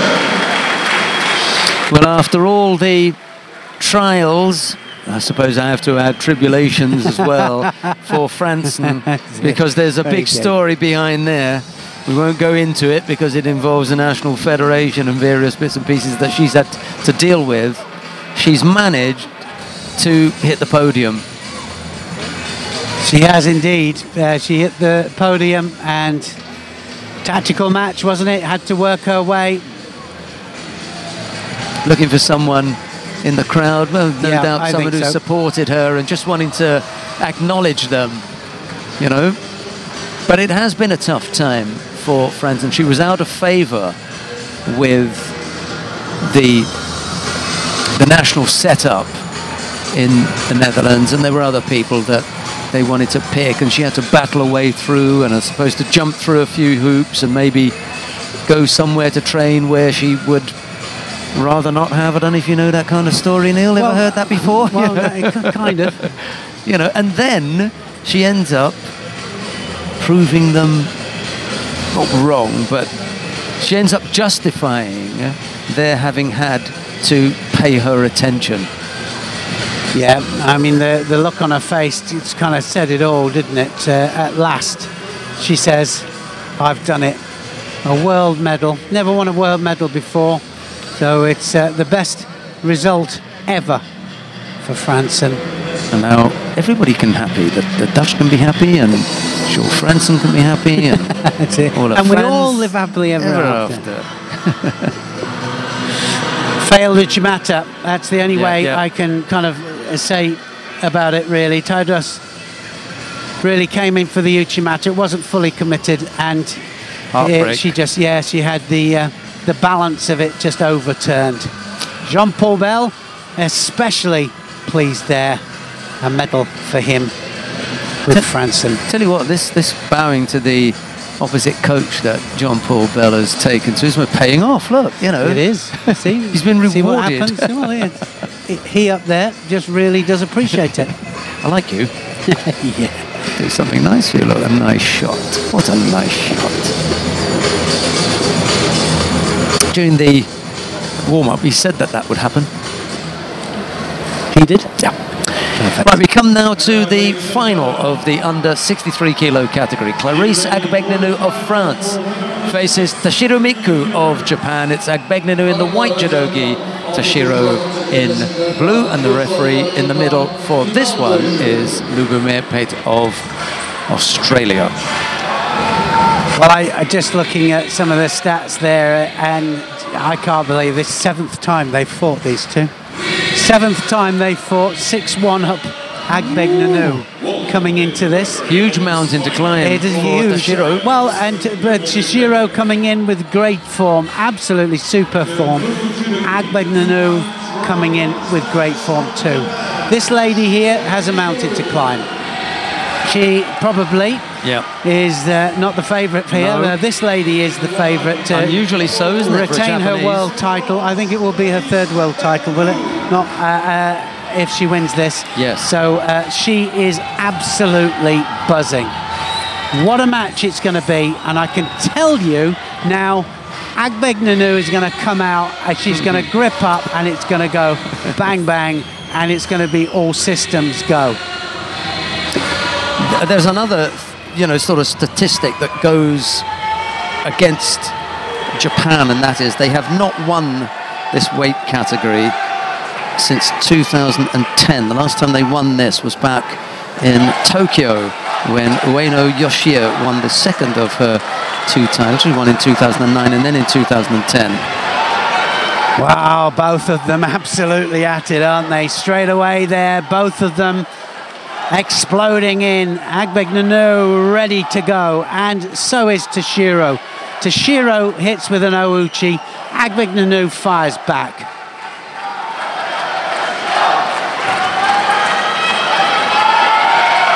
I think it's going to be a technique off the grip. It'll be off the sleeve for Agbegnanu. She'll be moving in towards the Ouchi or the Osoto in order to get the score.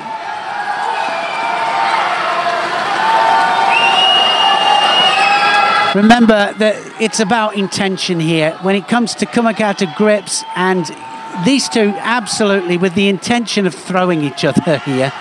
So give them a little bit of slack, let them do it.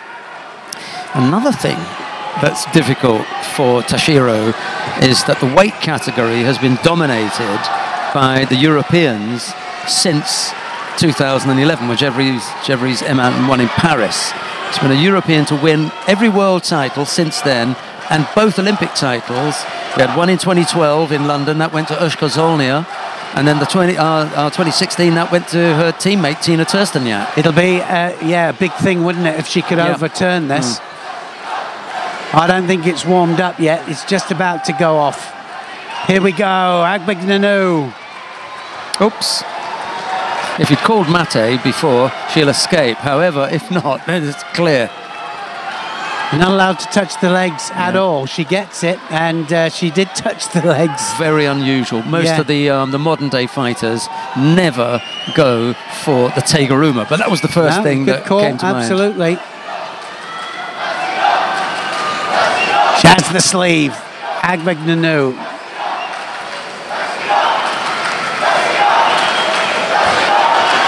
Now then, Ouchi. Looking for the Osoto.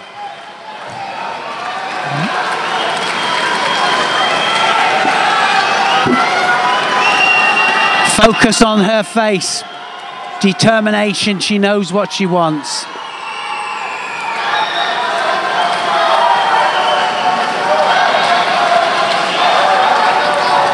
You're absolutely right. I mean, the big title they really do want is the Olympic one.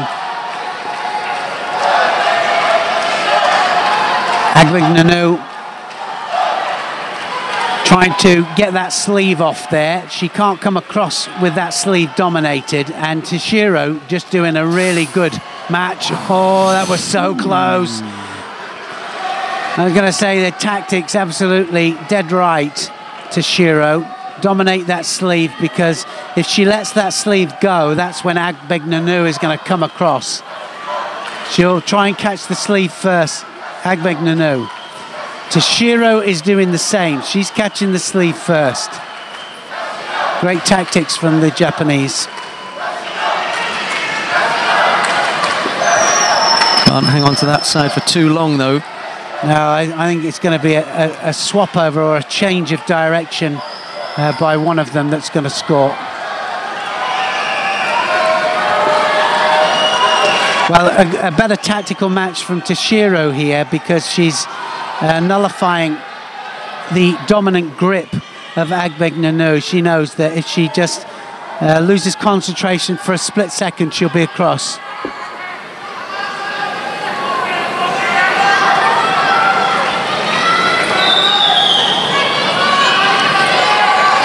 Well, in the venue is double Olympic champion Tanimoto Ayumi watching on, so she was just inducted into the Hall of Fame, and this is a weight category.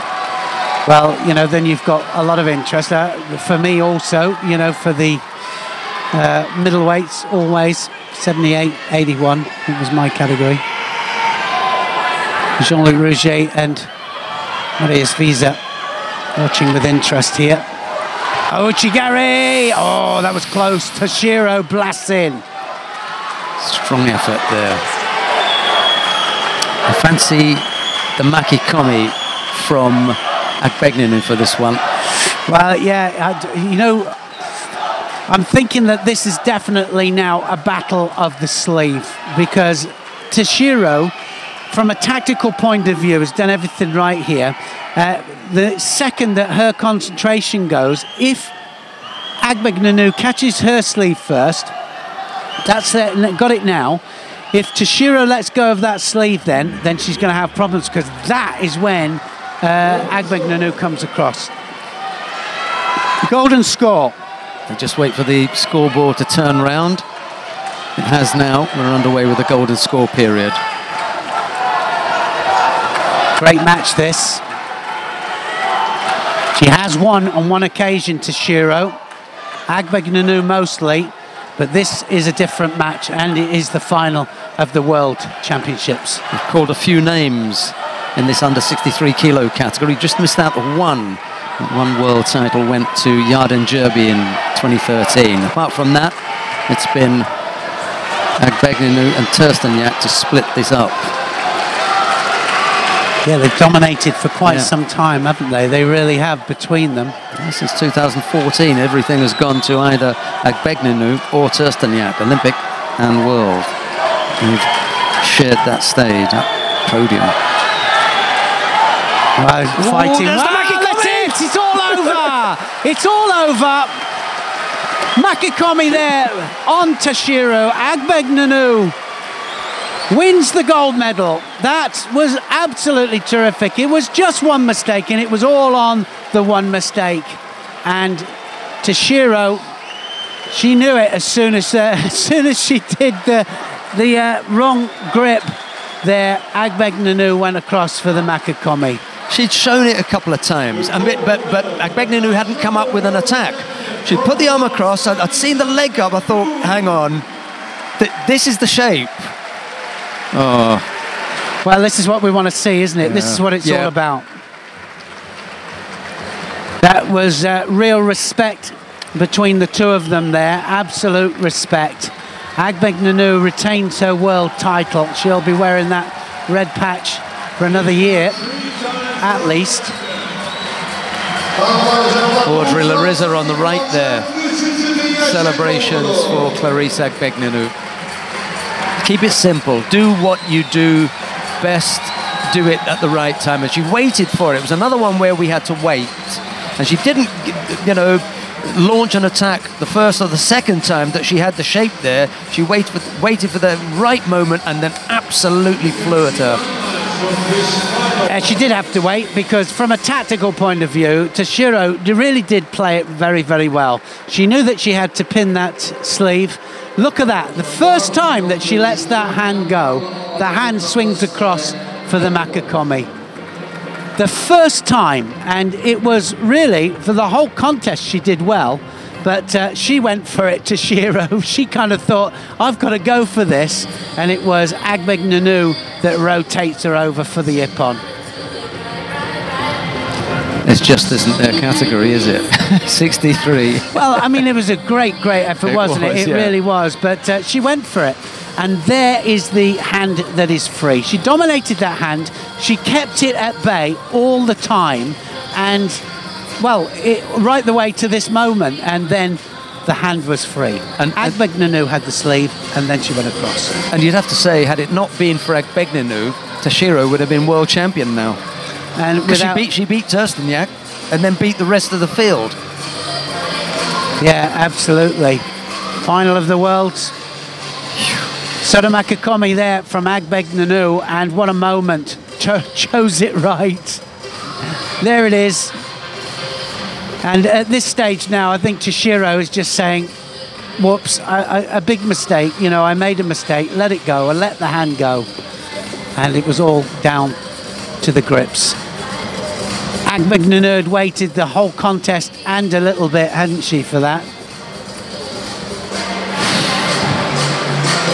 Every day for the last 3 days, and now the fourth day, there's been something just to lift you that little bit, where some story, some background story, it makes it that little bit special. And to win 3 world titles, that is special. 2014 in Chelyabinsk, she came back to win in Budapest last year and to retain the title here this year. Great performance, and The French celebrate, as always. Of course they do. She's made a single slip in 4 years. That was in the Olympic Games when she lost out. And Tina Tursteniak walked away with the prize. But it was no mistake today. And we've got another Games coming up in a couple of years. She can have another bash then. I think she will do as well. Absolutely. We come now to the first of the bronze medal contests in the under 81 kilo category. Alexander Witterczak faces teammate Dominik Ressel of Germany. The two Germans go head to head. It'll be Witterczak in the white judogi, Ressel in blue, and the referee in the middle for this one is Kostini Balázs of Hungary.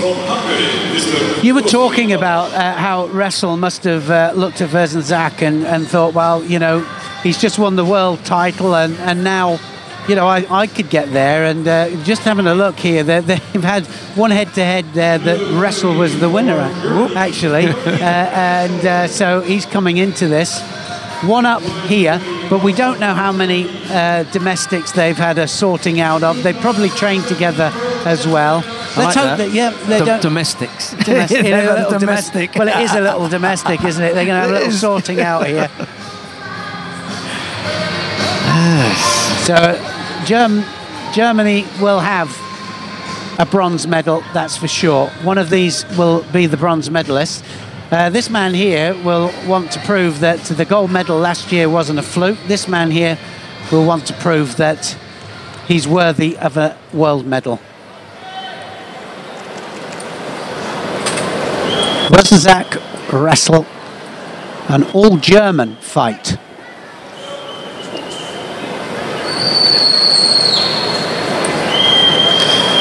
As is always the case when it's head-to-head between two from the same country, there's no coaches in the chair. You just leave them, let them go out there and get on with it. It's always fascinating, isn't it? And quite often, because of that, you see quite an open fight. Often, even when there's a different coach. Well, I used to send my athletes out alone sometimes, and the reason being they've got to be able to fight alone. Can't rely on the coach all the time. See an Aggie attempt there from Witterczak. Must know each other really well. Yeah, absolutely. You can tell.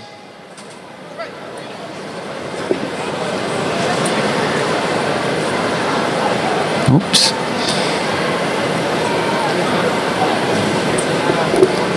Gonna have to just tidy up a little bit of a cut there. Maybe there's a clash of heads and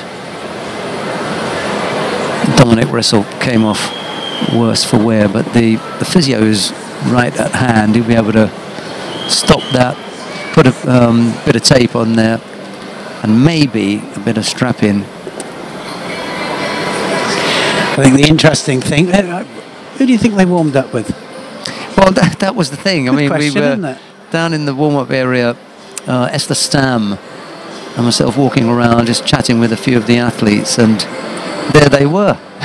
Warming up together. The pair of them. We just thought it was incredible. Mm-hmm. It is interesting because often, and I had it with some of my students, I had them in the same weight category. They dominated the national 1 and 2 for some time, and they trained together, 8 together, and you could say, well, that couldn't work, but it does work sometimes. It depends on the mentality, and the approach. It's the fighters, isn't it? Yes. Yeah. Some won't be in the same room. True, absolutely true. It doesn't work for everybody. Yeah. Well, Ressel has had whatever needed to be tidied up. I don't think that's going to stay on there for long. I don't think it is either. If he has to go off again with it, then he'll come back with a mummified head, which is what normally happens, because anything more than twice from the same cut will get them disqualified out of the contest, so he wouldn't want that.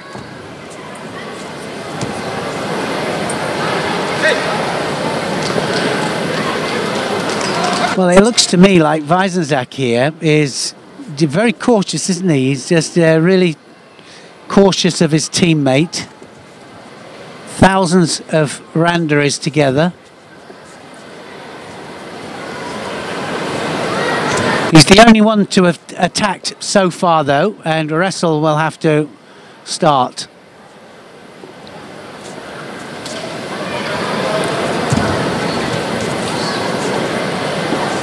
He's clever because if he knows where Wrestle's weaknesses are, as far as counters are concerned, go in that area, just keep yourself looking busy, because, as you say, Wrestle hasn't, I mean, apart from that just single lift of the leg there, that's been He hasn't done a thing. Yeah. No, he hasn't.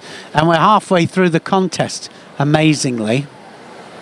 One big attack here from Vitzicek, and I think that will draw the penalty. It will make it more apparent, and they'll say, hey, okay.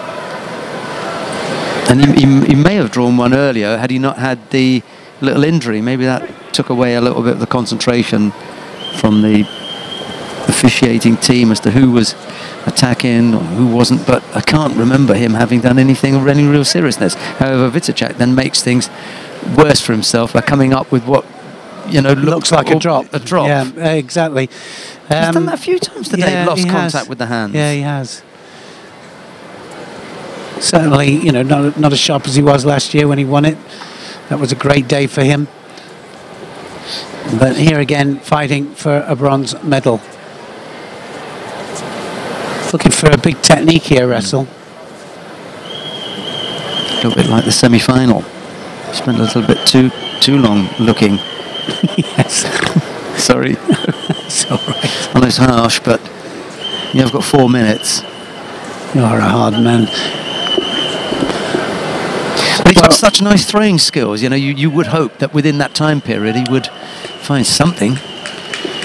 Well, I think this. I think you're right. Wrestle, Vitzicek is the one that's going to get a penalty here, and I think Wrestle deserves it as well. They remain penalty-free. Vitzicek is flirting with the false attack. Wrestle is flirting with passivity. And then they decide to both have a go at just walking out the area.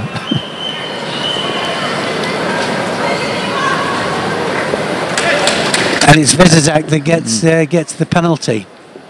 He's the one been putting in the work, and he gets it.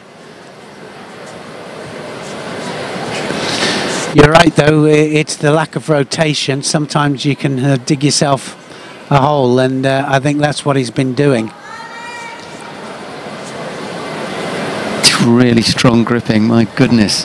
That was a much better effort there. I think he's going to score. Now then, was Harry scored there, Vitzicek? 5 seconds to go. Wow, he just snuck it, didn't he? My goodness me, can you believe that?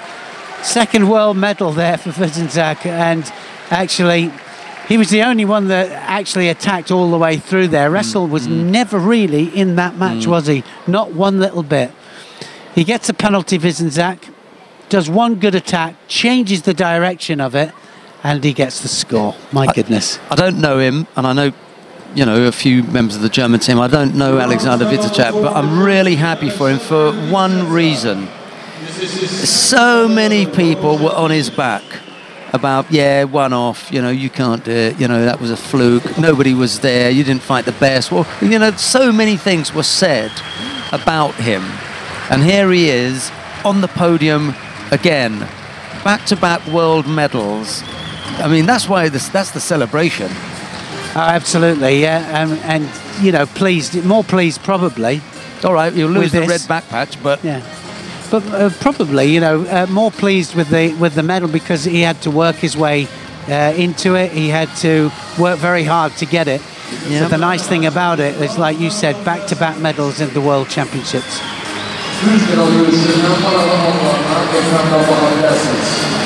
Cianagi changes direction. A nice change of direction as well it was. And the key here, look at the control on the arm there.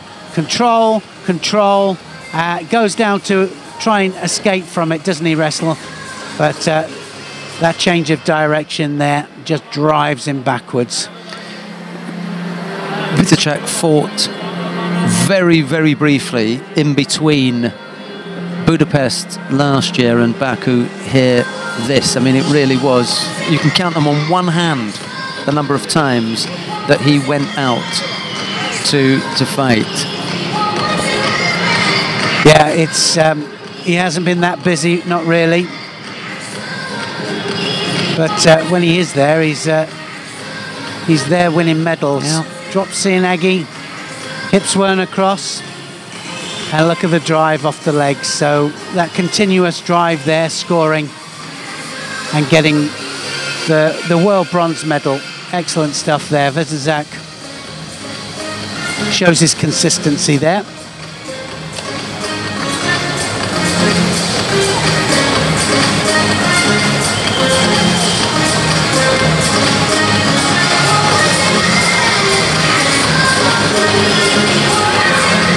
Right, we come now to the second of the bronze medal contest. This features Damian Shvanovitsky of Poland. He's up against Vedat Albayrak of Turkey. It's Shvanovitsky in the white judogi, Albayrak in blue, and the referee in the middle for this one is Mathieu Bataille of France. Well, after that repechage final, Shvanovitsky should be absolutely flying. He should be really confident. Albayrak, though, unlucky, wasn't he, not to get further, not to get into that final. That was a good match, though. Nervous times for the Turkish Judo Federation president there. Himself a former competitor, under 66 and then under 73 kilos. A very, very it was strong, likeable, yes. likeable fighter. Yes, any medal at this level for a country, small countries, is worth a lot of money, isn't it, to them? Because you're talking about funding, you're talking about getting your athletes where you want to get them, especially with Olympic qualification coming up.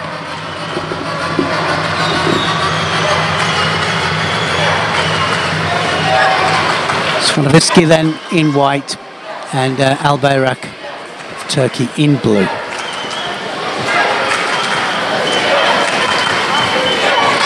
Now then, oh, straight into the attack there, Shvanovitsky. Well, the arm went over there and he was straight in. Taking out the Olympic champion already en route. Yeah, the Russian Hassan Kalmuzaev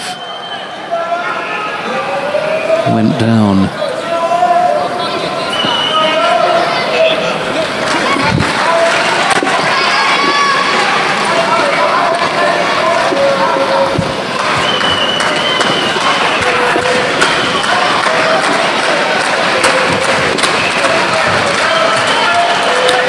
Well, that big arm around the back there by Albayrak. Just gaining the control. And that's when he's going to attack, certainly when that arm's round there. And Shvanovitsky needs to prevent it from going over. Now it's round.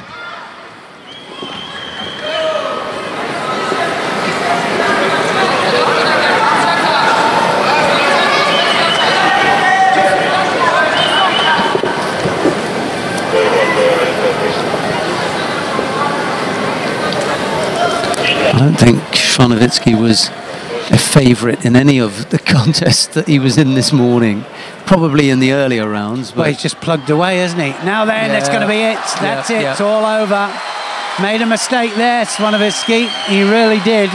Albayrak, though, just took advantage of it, and his head came into the chest, and he just directed him back.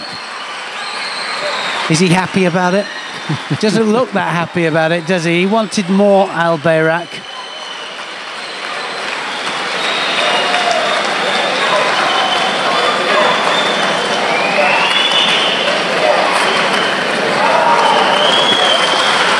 Shvanovitsky ends up with a 5th place finish, but it's a bronze medal to Vedat Albayrak of Turkey. This is his first medal at the World Championship. Well, the president of the Turkish Federation just absolutely up in the air there. He really was. And there they are. Fantastic stuff.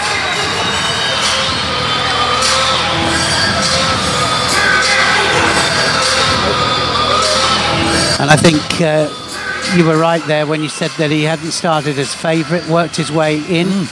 Went for the sumigaeshi there, and he was kind of half hesitant when he went in. That was the problem, I think. Didn't really fully commit, half committed there, and look at the change in direction there, and the direction Al-Bayrak there just drives him backwards.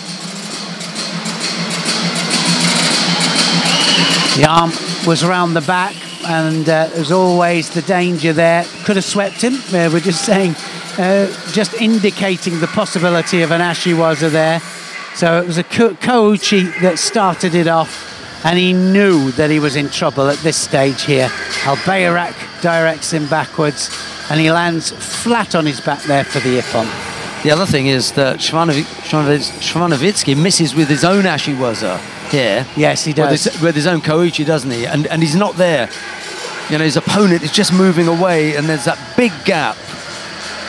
It's always a problem, isn't it, when you attack and they're just not there. It was a second ago. Yeah. Will you just stay where you are? Yeah, wait for me. Right, we come now to the final of the under 81 kilo category. The world #1 Saeed Molay of Iran faces Fujiwara Sotaro of Japan.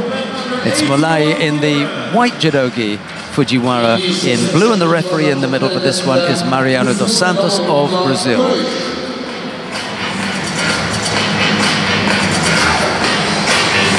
One head-to-head between them. These two have fought once before on the international circuit, and Fujiwara was the winner on that occasion.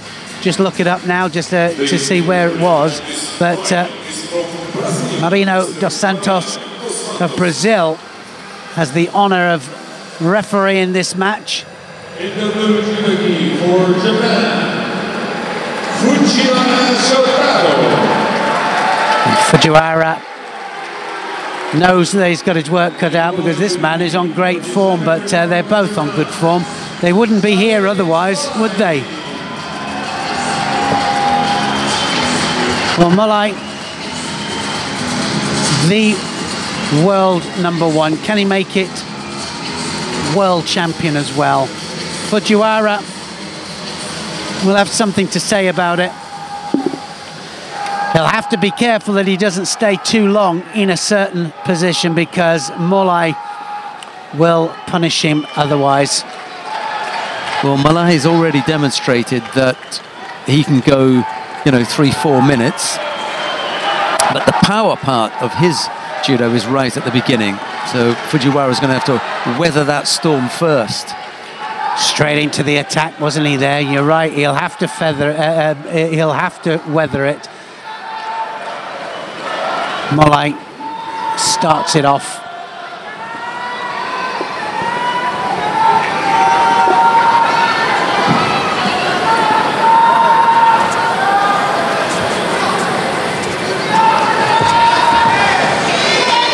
Toshi there from Fujiwara, nowhere near him. I mean, he can feel the power. You can see it, can't you? Just the power of Molay.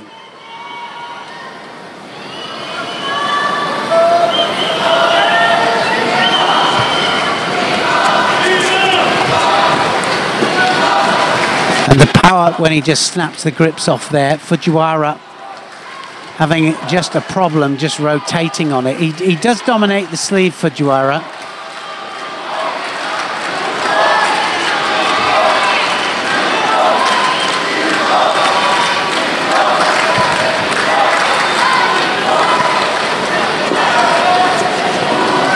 We haven't seen him attack yet. Fujiwara's done nothing. Now then, that's the Wazari. Wazari scored. He thought it was an Ippon, but Wazari scored. I don't think he landed flat on his back. Let's have a look at it. Look at that, switch of direction. It might be. No, he just gets the Wazari for it. It was just the one shoulder, wasn't it? Exactly, you can see too much of the back number to warrant Ippon. Still see JPN. Well, I said that he went off the sleeve, and he did exactly that then, just changes the direction for it. Wow, what a technique to do in the final of the World Championships. He caught Fujiwara cold with that. Didn't see that one coming at all. He hasn't done one attack yet, Fujiwara. He hasn't been able to, because Molai has come out here to dominate, and that's exactly what he's doing. He's just steering his opponent. Changing grips. Yeah, all the time. Grip changes, change of direction. He attacks when he's in trouble, and not once has he been in trouble.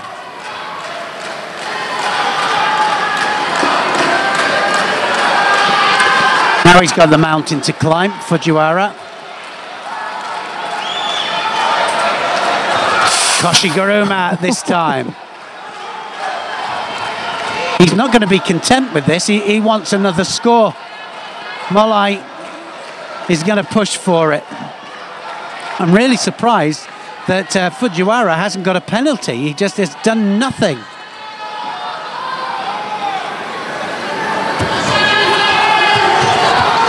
Molai is perfectly happy with this situation because he leads by Wazari. And he's caught him. Oh my God, he's got it back.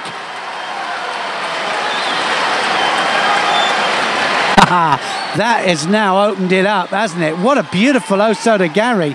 You have to say that Fujiwara really pulled that out the bag.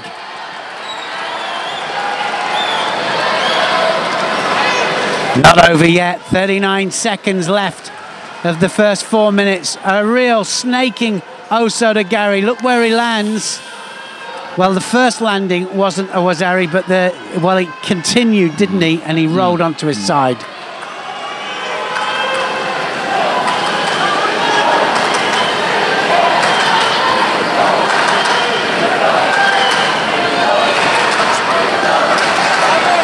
Well, he completely dominated right from the beginning, Molai. And Fujiwara just pulls that out the bag. This might be a different fight now.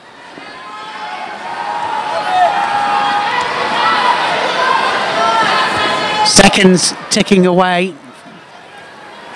Is it going to go into golden score? I think so.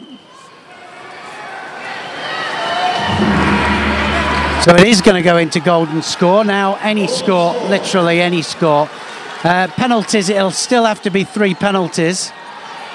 Now, in a previous contest, I feel that Fujiwara got worn down. Koshiguruma, Fujiwara looking for the change. And he goes over. He's got it. Yeah. Molai has got it. Molai scores the Wazeti Ippon, and he is the world champion. And you were right, he did. He wore down a little bit there, and he decided to mix it up with Molai.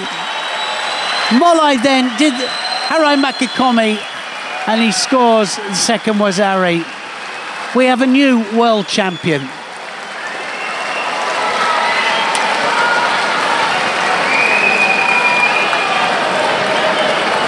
The winner and world champion for the Islamic Republic of Iran, Syed Molai.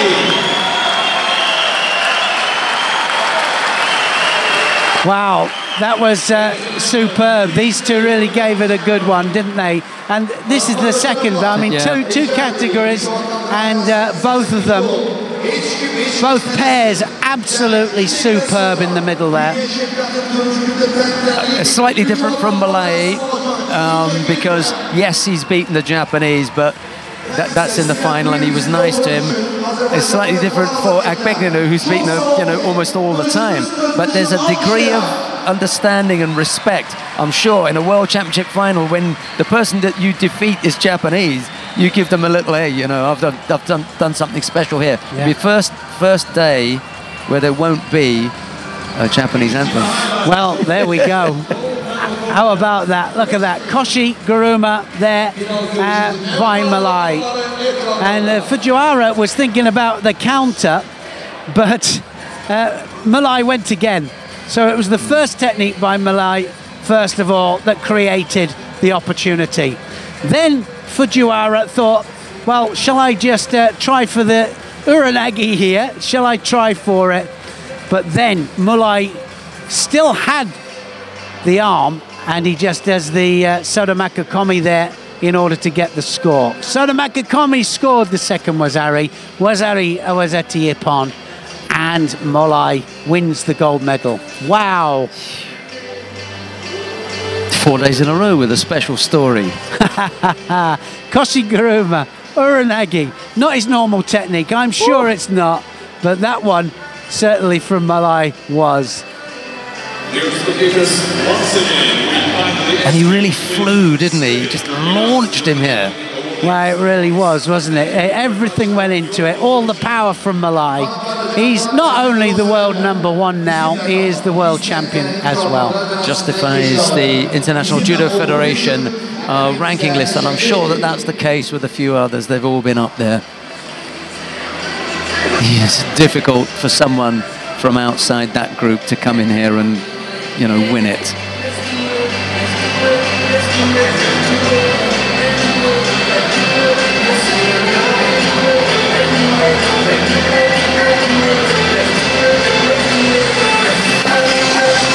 Well, I shall sit back to enjoy my Gaz chocolates now that were given to me earlier on by the Iranian team. So we're just getting ready now for the medal ceremony of the under 63 kilos category.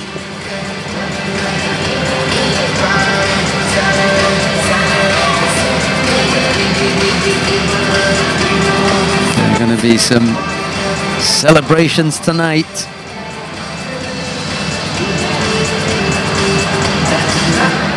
Ladies and gentlemen, welcome to the medal awarding ceremony for women under 63 kilos. Hanımlar ve canımlar, kardeş yolcular arasında 63 oynan kimi derecesinde kendilerinin 3 oylandırma merasime başlayalım. We come now to the awarding ceremony for the women in the under 63 kilo category. Medals are being presented by the Vice President. And for Slovenia, Tina Trsteniak. No, it's Jean-Luc Rouget who's doing the medal presentations. He's the General Secretary of the International Judo Federation, President of the International Judo and President of the French Judo Federation. The medals go first of all to Jules Fransen of the Netherlands and also to Tina Trsteniak of Slovenia. There's a silver medal for Toshiro Miku of Japan. But the gold medal goes to Clarisse Agbegninu of France. The prize money will be presented by Executive Manager Director, Fuji Television Network. Well, if there's anybody that deserves that up there, my goodness, she was consistent all the way through the day. She's been consistent all the way through the year as well, and she's been quite clearly the world #1, Agbegninu, and her matches that she and the rivalry that she has with Trsteniak of Slovenia wasn't going to happen here today. She was out on her own there, and in the end manages to throw Japanese for Ippon in that final. It was a superb technique. She waited, she waited, she waited. Toshiro, though, credit to her, she really did play a very good tactical match. She kept the sleeve pinned. The one time that she couldn't manage to pin it, over it came, and it was all over.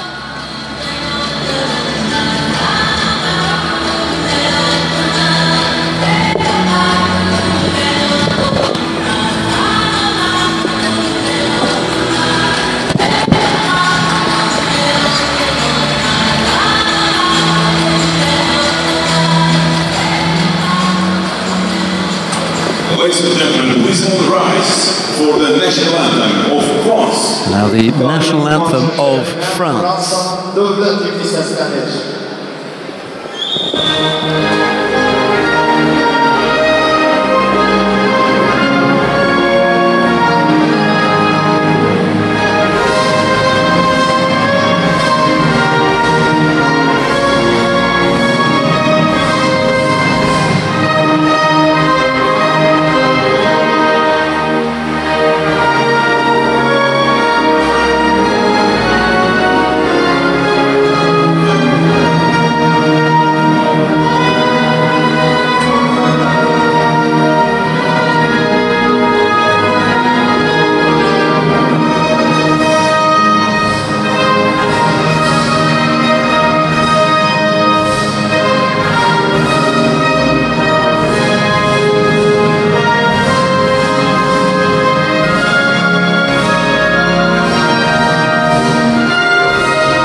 Yeah, Neil was mentioning earlier on about the end of the contest between Fujiwara and Molahi, and it resembled the end of the contest between Toshiro Miku and Clarisse Agbegnanu, in as much as they both stayed there. There was a hug, there was some, you know, there was a message, and it was such a nice ending between both those weight categories. You can see it on the podium here, and no doubt you'll see it when the men are presented with their medals. It's just such a nice spirit. Nice big smiles from each one of them, and yeah, well deserved. Each one of those up there on that rostrum, and great sportsmanship from every one of them, and it does exemplify the spirit of our sport, I think.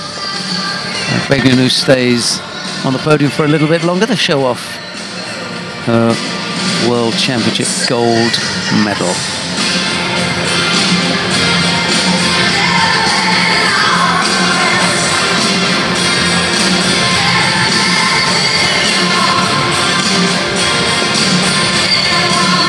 Once again, you can see the highlights of today's final walk on the screen.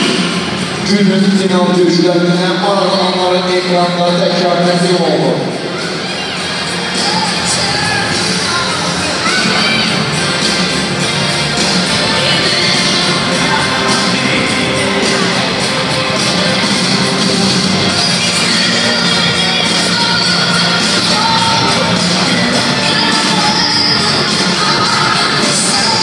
Well, don't go away, because we still have one medal ceremony still to go, and that is the men's under 81 kilos category.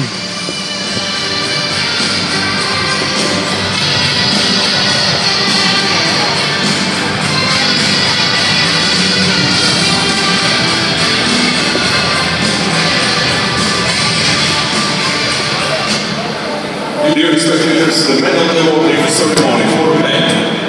And that awarding ceremony is coming up now. The medals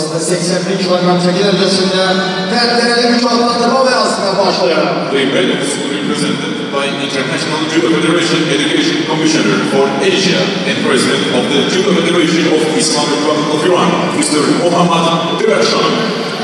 There you are, the medals are being presented by Mr. Mohammad Derakshan.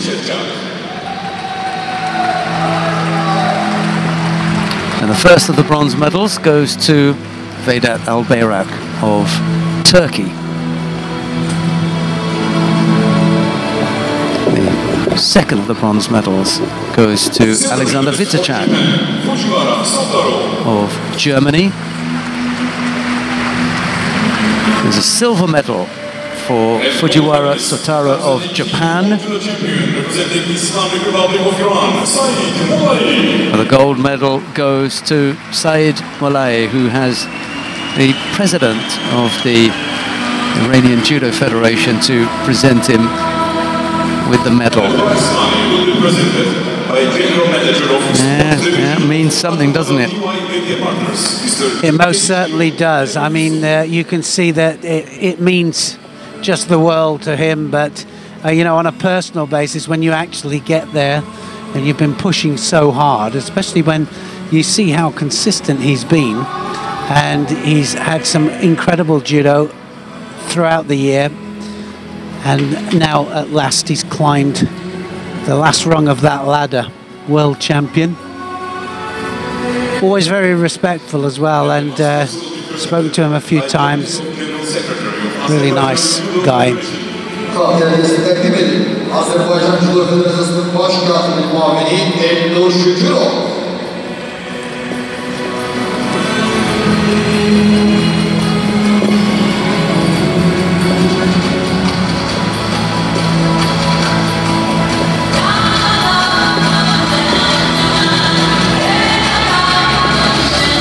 Joins Arash Mirashmeli, double world champion, as the only Iranian to take a gold medal.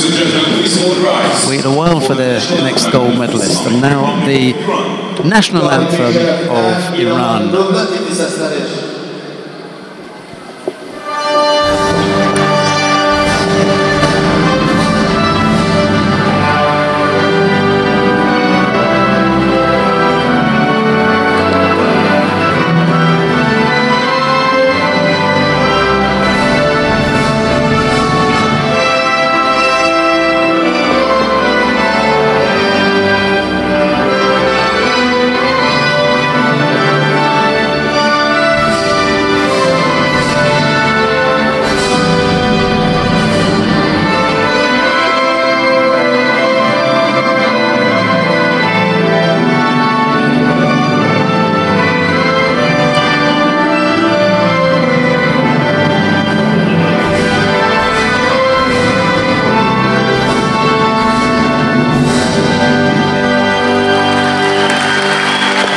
Thank you very much.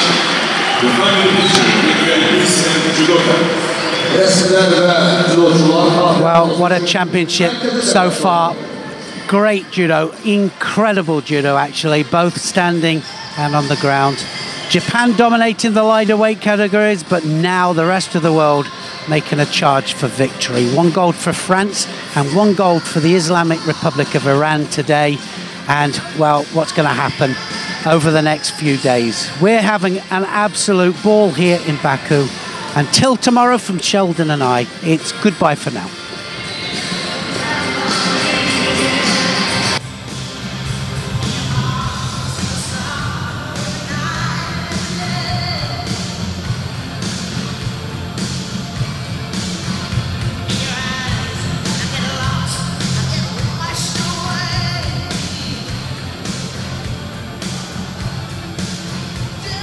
Ladies and gentlemen, tomorrow, the 5th day of the World Judo Championships will start at 10 o'clock. See you then. Kalmalıca bu arada judo severler bu köprüsünde olduğu için herkese çok sağ olun.